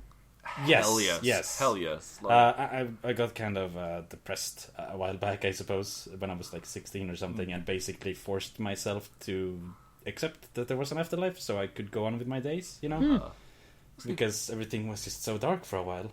Fair. But yeah, I think there is some slight chance that something like that exists. There is some sort of global consciousness is sort of this term that is used, but I think if there is an afterlife, it's definitely ephemeral in some way. Like, we don't transport our bodies and brains into some sort of cloud Skynet or something like that, but rather it would be something Wouldn't that be something... hilarious if there was kind of a global consciousness that we were uploaded to, and the whole electronic data technology we have today is just a subconscious mirror of how the afterlife actually works? That would be just an incredibly primitive version. I'm pretty sure that if that is true, everyone who's died in the last 5 years, at least in the Western world, has spent a month just laughing their asses off after it happens. Wait, this is what happens? Oh my god! Ha ha ha! Yeah. Or what if they've reached a point where they can do that, but still the rest of their shit is very primitive. So they've not achieved Oculus or porn yet, but they've achieved afterlife. Oh god! So it's just like, what are they called? What are they called? The old bulletin boards, BBSs. You get uploaded to like 3-color BBSs. And we were like split into these like a lot of files that are the size of a floppy. Download them individually and burn them out. Yeah, and that's your afterlife. Your afterlife is putting those floppies into the right places, so the other people can play. That's hell, right? I spend my life trying to put my floppy into the right places. Oh man! Yeah. But it is a very interesting subject, actually, especially the when people I can't remember what's the name, but so when people get to the later end of their life, they suddenly turn to religion because they suddenly want something afterward, right? And like, and this is weird because it only seems to happen later on. Like, you get sporadic things where people join religions halfway through their life or whatever, but generally it's in crisis. And it's weird that happens. Like, they're only confronted with death at the very end of it. It's like something's blocking them. Like, yeah, it's like the whole "there are no atheists in foxholes" kind of thing. Yeah, exactly, because right. When you're desperate, you got to turn somewhere. Exactly, and there's a bunch of authors from the existentialists who said that, like, no, what you should do is you should face death right here, right now. That is your destiny. That's exactly what's going to happen. That's all you can count on. That's what I try to do. Yeah, I mean, that's a beautiful thing, no? But it's so hard to do. Like, so hard. I kind of have a mental dissonance because I'm not afraid of death. At all. No, like, I'm the opposite of... I mean, I've had some suicide problems, and I'm doing better now than I've done for years, but I still think about the option of killing myself at least weekly. Yeah, I'm not tempted to do it, but I consider it like, yeah, I could go shopping, or I could kill myself. I really don't want to die. That would be stupid, but, I mean, it's there. So I'm not really afraid of death as a topic, but I am terrified of dying. Yeah, for me it feels like I think someone put it ages ago. Like it feels like leaving a party when it's not done. That's the exact feeling. Like that is a beautiful analogy. Right, it's perfect. Like that. That's kind of what I feel about. But I don't want to go home. Yeah, exactly. Right. I don't want to go. Screw that. But then there would be, technically, if there is nothing, it will be nothing. So nothing would happen. So it's that's a mind boggler, by the way. What does it feel like to not exist? Yeah, exactly. It's like seeing on the back of your head. It's just not there, right? Yeah. I don't know. It's a weird topic, right? Yeah, but yeah, I mean, yeah, it's difficult, and also, honestly, even more difficult, at least potentially, is the fact that your parents are gonna die, your friends might die, that kind of stuff, and you're gonna have to deal with it. Yeah. I really fear the day when my mom dies. It's gonna be like, I'm gonna be so lost, you know, because I rely on her so much to guide me and everything. Like, she helps me a lot in just everything, pretty much. And it's gonna be like, when that's gone, like, what the fuck's gonna happen? I so want a podcast with Mama Dope, though. That should happen. Huh? I so want a podcast with Mama Dope. Yeah. Well. But yeah, no, I do agree with you. Like we only see death in the living and its effects, right? And that's gonna stop. That's the only inevitability. That's the only one. And especially, like, I'd hate to see my parent, like, they're gone. That'd be horrible. I wouldn't know. Yeah. I hope to live a life that when I die, there will be celebration instead of mourning. I like this. Wasn't there Gatto Works? Gatto was explaining to us, he's a Mexican guy on chat, that they Dia de Muertos. Yeah, they celebrate that. Yeah. That's a wonderful thing, no? Like, actually celebrate the lives of people. But a funeral isn't this mourning thing where everybody's sad. Instead, you get together and celebrate the person's life. Yeah. That is common in Africa as well, in many cultures. I would really want that. Actually, I kind of hope that I die from an incurable terminal disease. Like, I get because then you'll have time to put things. Like, I get diagnosed with something, and like, you have 6 months to live. Because then, I mean, I will get my affairs in order. I'll fucking attend my own funeral. I'll have my funeral with people. Yeah, I mean that's amazing. While I'm there, and then once I'm dead, they can just, burn me and chuck me in the trash or whatever. Yeah. That's a really cool idea. I've never heard of that. Actually, I don't want them to burn me. I want every part of me donated to science. Yeah, that's true enough. But do you care? Like, what happens to your body? Like, does it matter? No, it's just on general principle. Just for principle. I feel like any corpse not donated to science is a huge waste. Yeah, fair. I like the idea that I saw it a while back on the internet. It's you get put in the bulb of a tree that grows. So instead of a graveyard, you have a sacred forest. I really like that. It has something really beautiful to it. But it's actually the donated to science thing. Yeah. My father's stepbrother, I think it is, died a few years ago. So your step uncle? What are 2 years ago, maybe 3. And anyway, he was, I don't even remember, he was burned or buried or whatever. And immediately after the funeral, his sons went into the forest where he had been working as a forest worker, forest tender, all his life, and planted a tree with his name on it. That's beautiful. Wait, how does the tree have his name on it? They put I'm pretty sure they put a plaque with it.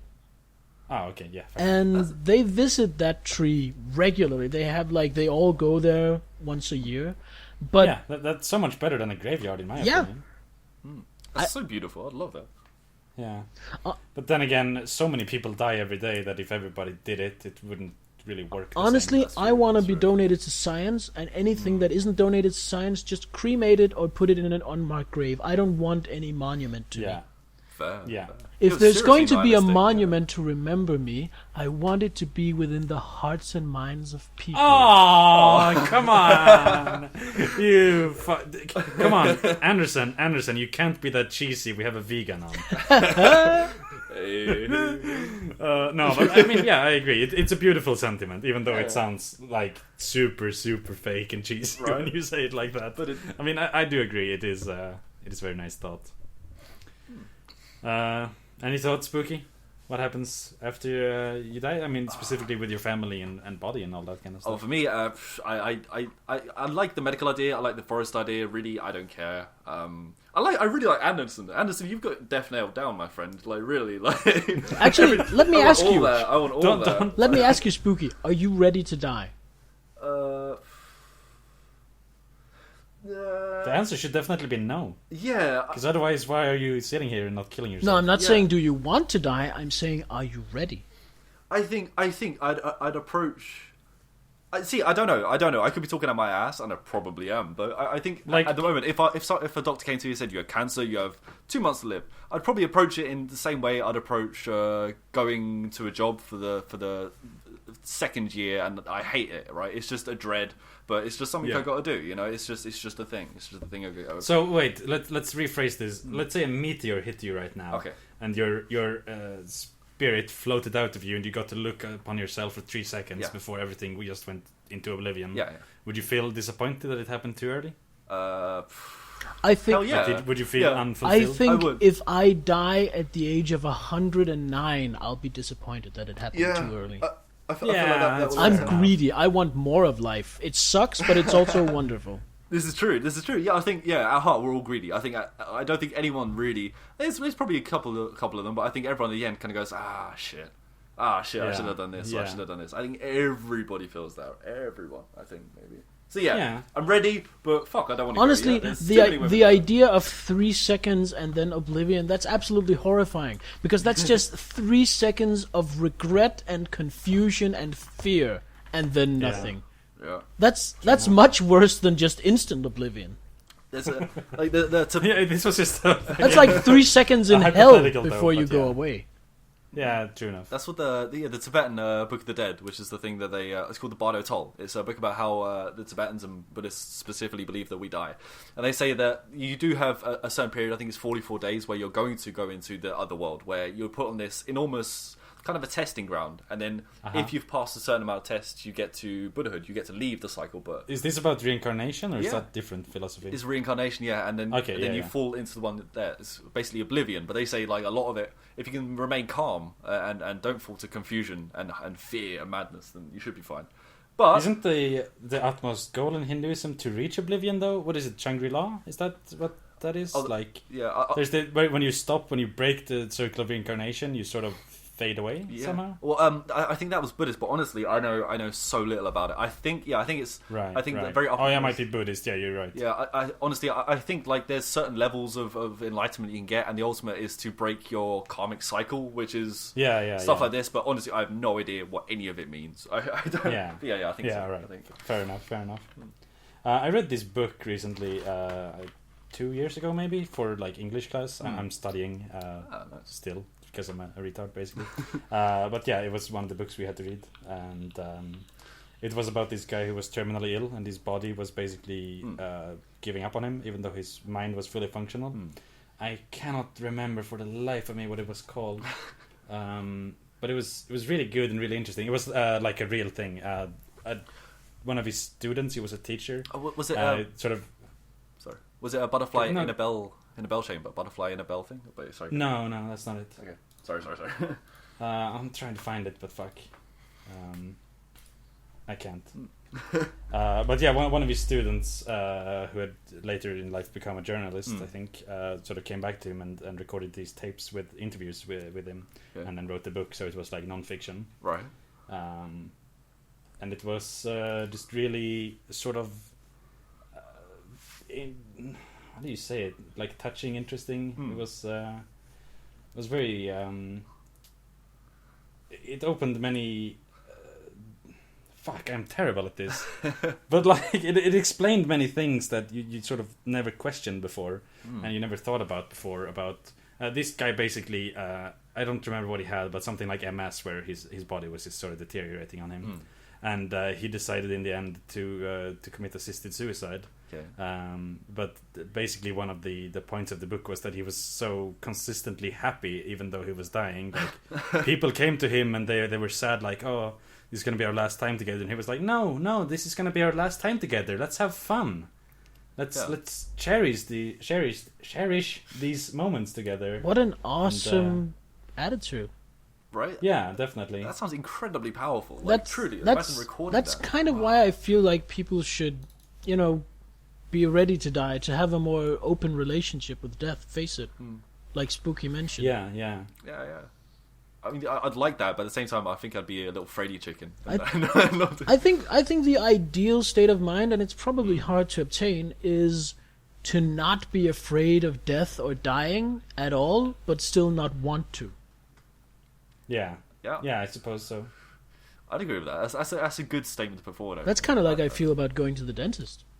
I'm not afraid of it, but I don't wanna. Also, it's expensive. Fuck it. Yeah. I'm terrified and I don't want to. Is that good? That works. Okay. All right. Are we done with death? Yeah. We will never be done with death. It will come for us all one day or another, and in the end, we will face it alone. Bravo. Too spooky. Okay. Well, Spooky brought a topic. Spooky, what did you want to bring up on the podcast?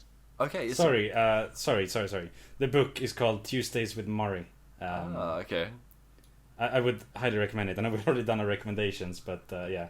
It's about Maury Schwartz, a professor of sociology, who has ALS, which is the same as MS, I think. No? ALS is Lou Gehrig's disease, I'm pretty sure. Lou Gehrig's disease, yeah, that's the one, yeah. MS is sclerosis. That's right, yeah. Yeah, but I read it for English 2 years ago, and it's really, really good. So yeah, that sounds awesome. Right, so Spooky, you had brought a topic on. Yeah, my topic's fairly broad and not nearly as deep as death and love and sex, but it's That's good. Yeah. We need something frothy and lightweight to top off this bitter drink now, I think.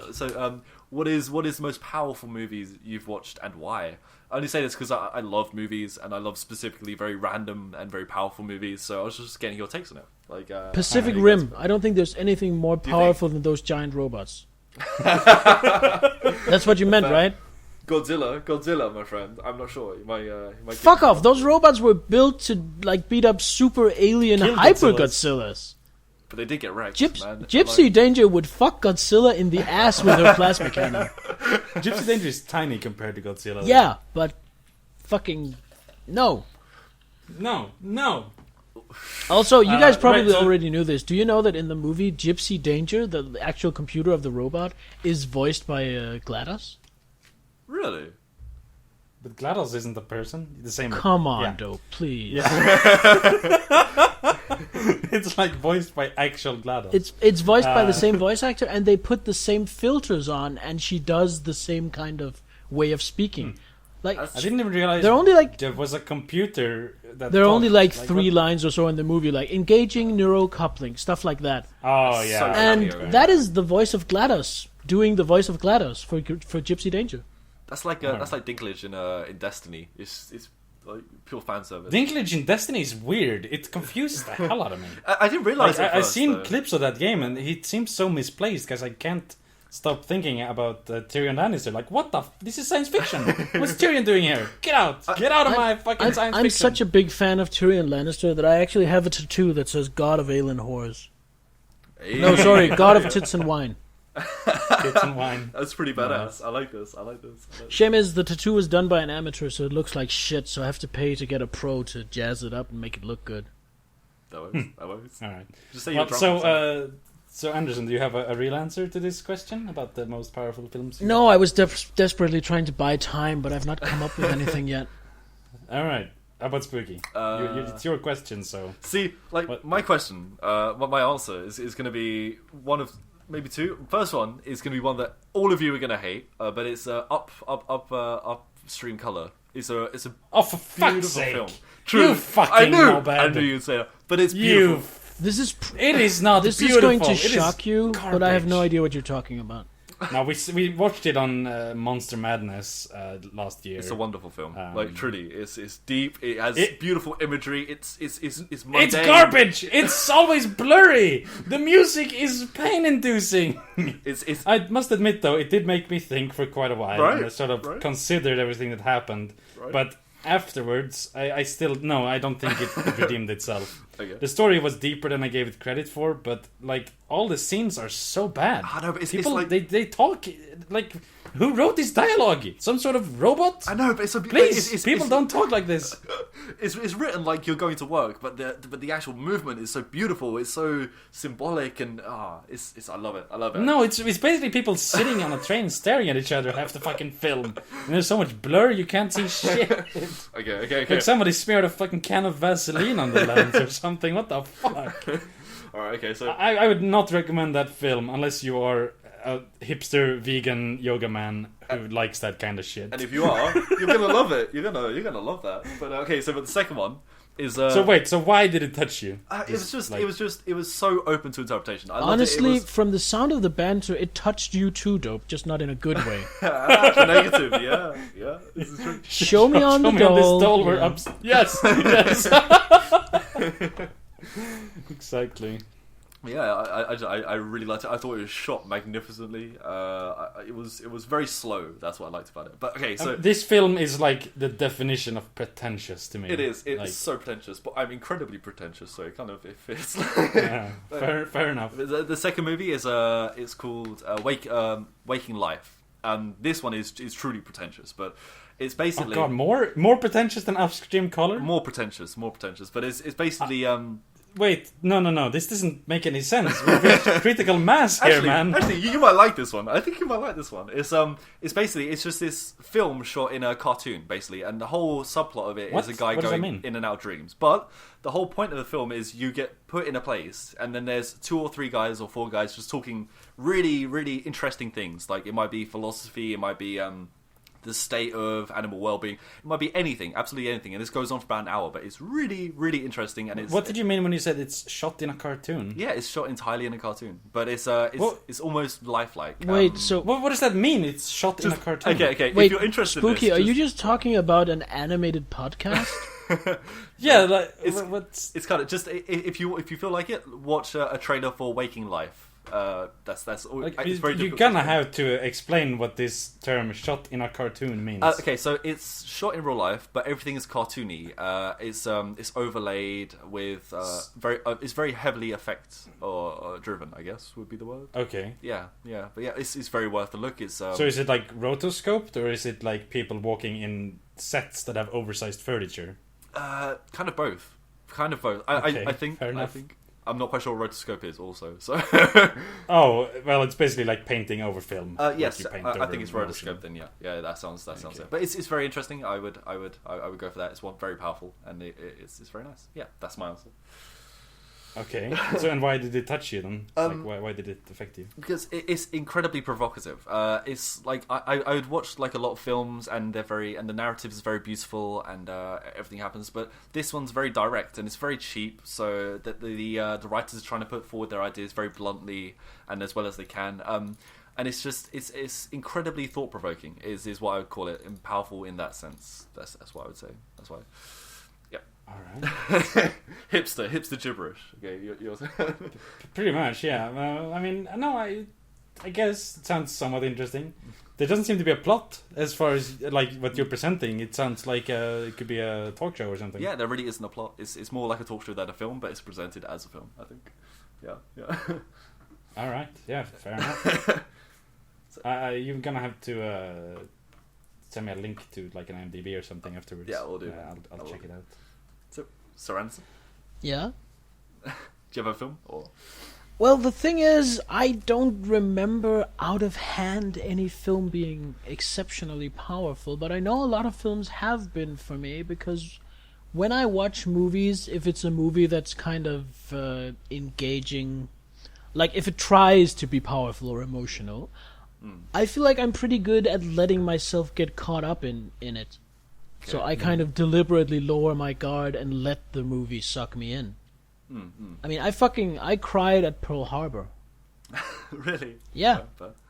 Probably not because of any of the other stuff. I also cried at Pearl Harbor. It's like, oh, I spent $20 on this. Yeah. Why am I in this cinema? I thought most of the movie was pretty pants, but like the almost brother-like relationship between the two main male characters, that was enough to get me. Fair enough. But I mean, the movie that makes me tear up the most, that's pretty easy. That's an old Tom Hanks movie called Turner and Hooch. Okay. Because you're gonna have to explain it. Is that about a dog? That is about a man and a dog. And spoilers, the dog dies, and I can barely talk about that scene without tearing up. Probably because I watched it when I was like 6, and then regularly since then. So that movie is my Achilles heel. Fair. Might check it out. Also, actually, exact same effect for exact same reason. I Am Legend.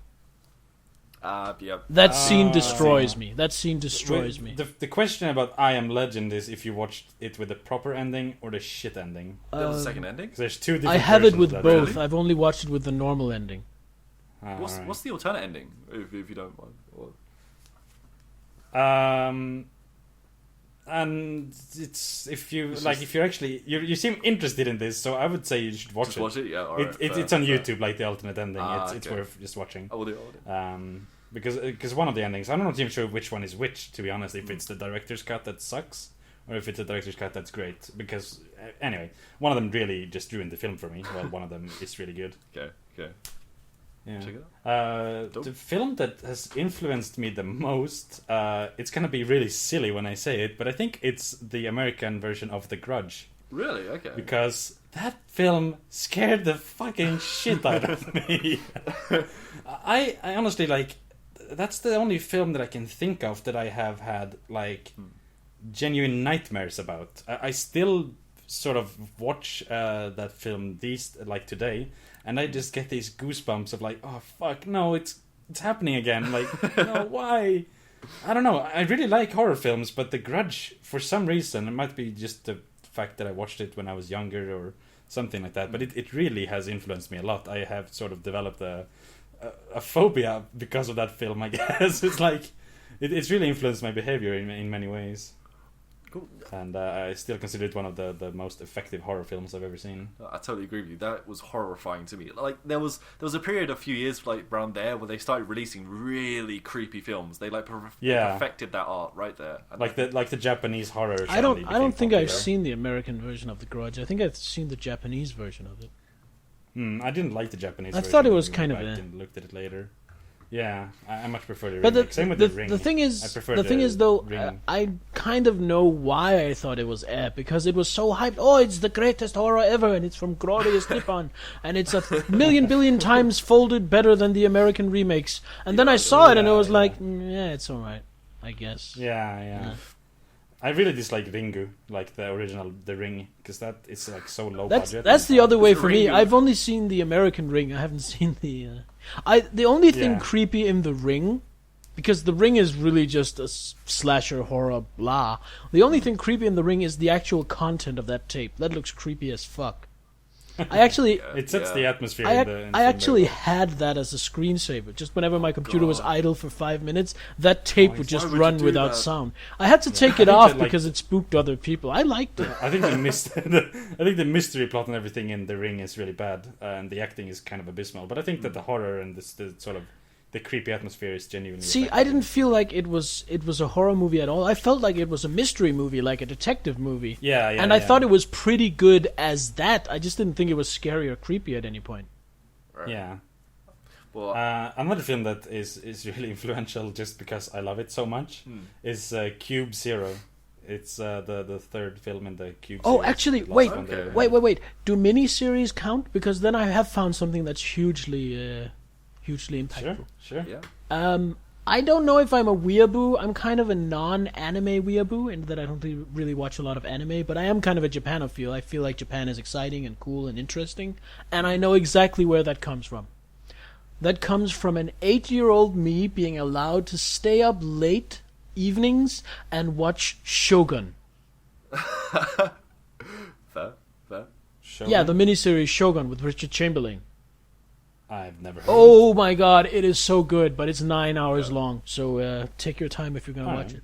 It's basically about an English, not captain, first mate, the guy who does the navigation and so on. All right. On a ship that sinks off the coast of Japan, and he ends up stranded there, and then he kind of gets involved in feudal Japanese politics and all kinds of stuff, and it shows a Westerner with no respect for Japanese culture and no understanding of it kind of being brought into it and learning it. All right. So wait, why is it called Shogun? Is it during the It's the Shogun era, like the warring tribes? Yes. Era? 2 seconds. All right. Well, it sounds good. You'll have to link me that as well. Is it like good production quality and stuff, or is it like super cheesy with rubber swords and stuff? See, I would say it's... Like, is it made for children? I would basically what say I'm it's asking. good production quality, but I know that you are a Nazi for details in a way that I could never be, so it might not be from your point of view. It was fine from my point of view. All right, fair enough. Well, I mean, yeah, that's really true. Like, your point of view, you could have the worst fucking quality ever, and it's like, it's all right. Yeah, I mean, as movie watchers go, I'm a casual. Yeah. I really am. Well, me too, really. No, you're compared to me. No, you're super hardcore. You're a straight film snob compared to me. I really like the art of cinematography and all that kind of stuff, but the production of films is. And I barely know what those words mean. I mean, I do, but I don't really have a relation to it. Whatever. Yeah. Just keep. Yeah, as long as you stay away from symbolism, I'm really into it. I really dislike symbolism in general. I think it's I like symbolism when it's done right, and when it's done right, it's subtle and it's something in the background you can figure out along with the rest of the movie. I love symbolism. I agree with you. Of course you do. The more is better. We could hear that from your movie picks. Yeah, exactly. If there's some sort of fucking hidden meaning that you have to spend like hours trying to figure out, the fucking like, oh, why did he use that word? Come on, please. Yeah, that's fucking set a that's word. how I. There's no deeper That's meaning. how I to this. feel People about don't- art in general. If you can enjoy it and it has an impact, then it's awesome. Whether you like it or not, it's art. But if you have to actively analyze it before it begins to have any meaning, then it's just pretentious wank. Agreed. What do you think about the there's a lot of artistry nowadays, like modern art, you call it. There's just like big paintings, big canvases with big bright colors contrasting. Like, is that do you like that because it's very like evocative, like emotionally, or is that just something that you have to think about? Honestly, some I'd modern have to art. say that on a piece by piece basis. Show me the piece, and I'll tell you if I like it. Okay. I like some modern art the same I might like bathroom tiles or a wallpaper. Right. They're kind of, some are prettier than others, Yeah, and they're yeah. kind of nice to look at, but I don't give a toss about like the societal struggles in Rhodesia that this fucking black square on white represent. Piss off! Yeah. It don't represent nothing. You're just a lazy fucking fraud. Same way with music. Some music is art, but most music is just entertainment. Yeah, bubblegum. Yeah, I agree. And that doesn't make it bad. Most of the music I like is entertainment. And some games are art, Yeah. Most of them are shit. such as... Actually, yeah. Are there any like deeply artistic games you guys have? Because I don't. I basically just play CS. Have CS, or like? Or What about Braid? Like Braid is filled with stupid symbology about the Holocaust. Is it? oh really? Yeah. Okay. Well, supposedly. I don't fucking know. That's what people fucking tell me, at least. Like, oh, if you read this carefully and read between the lines, it's actually about the nukes that were dropped. Please, just let me play my game about rescuing a princess. I don't know. I like the symbolism in Shovel Knight. Shovel Knight? That's a deeply symbolic. Which is where what? the shovel is both his tool and his weapon, and I'm sure that means something. I think you're just digging for meaning now. Oh! Alright, well, we can't top this. I think we have gone for quite a while. If you guys don't have any objections, let's round this up. We're actually going to be wrapping it up for quite a while, because we're taking a break. Oh, yes, that's right. Yeah, you're right.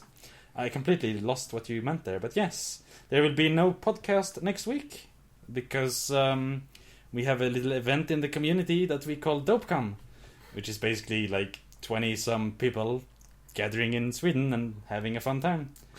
But I will be busy, so there will be no recording. On the good side, we already have a guest lined up for when we resume after the break, and who is that, Dope? It is Keird. From the Dope Chat. Queered, or Keird. I'm sure we'll resolve that when he gets here. Yes, we will. We will definitely. But yeah, look forward to that in 2 weeks from now.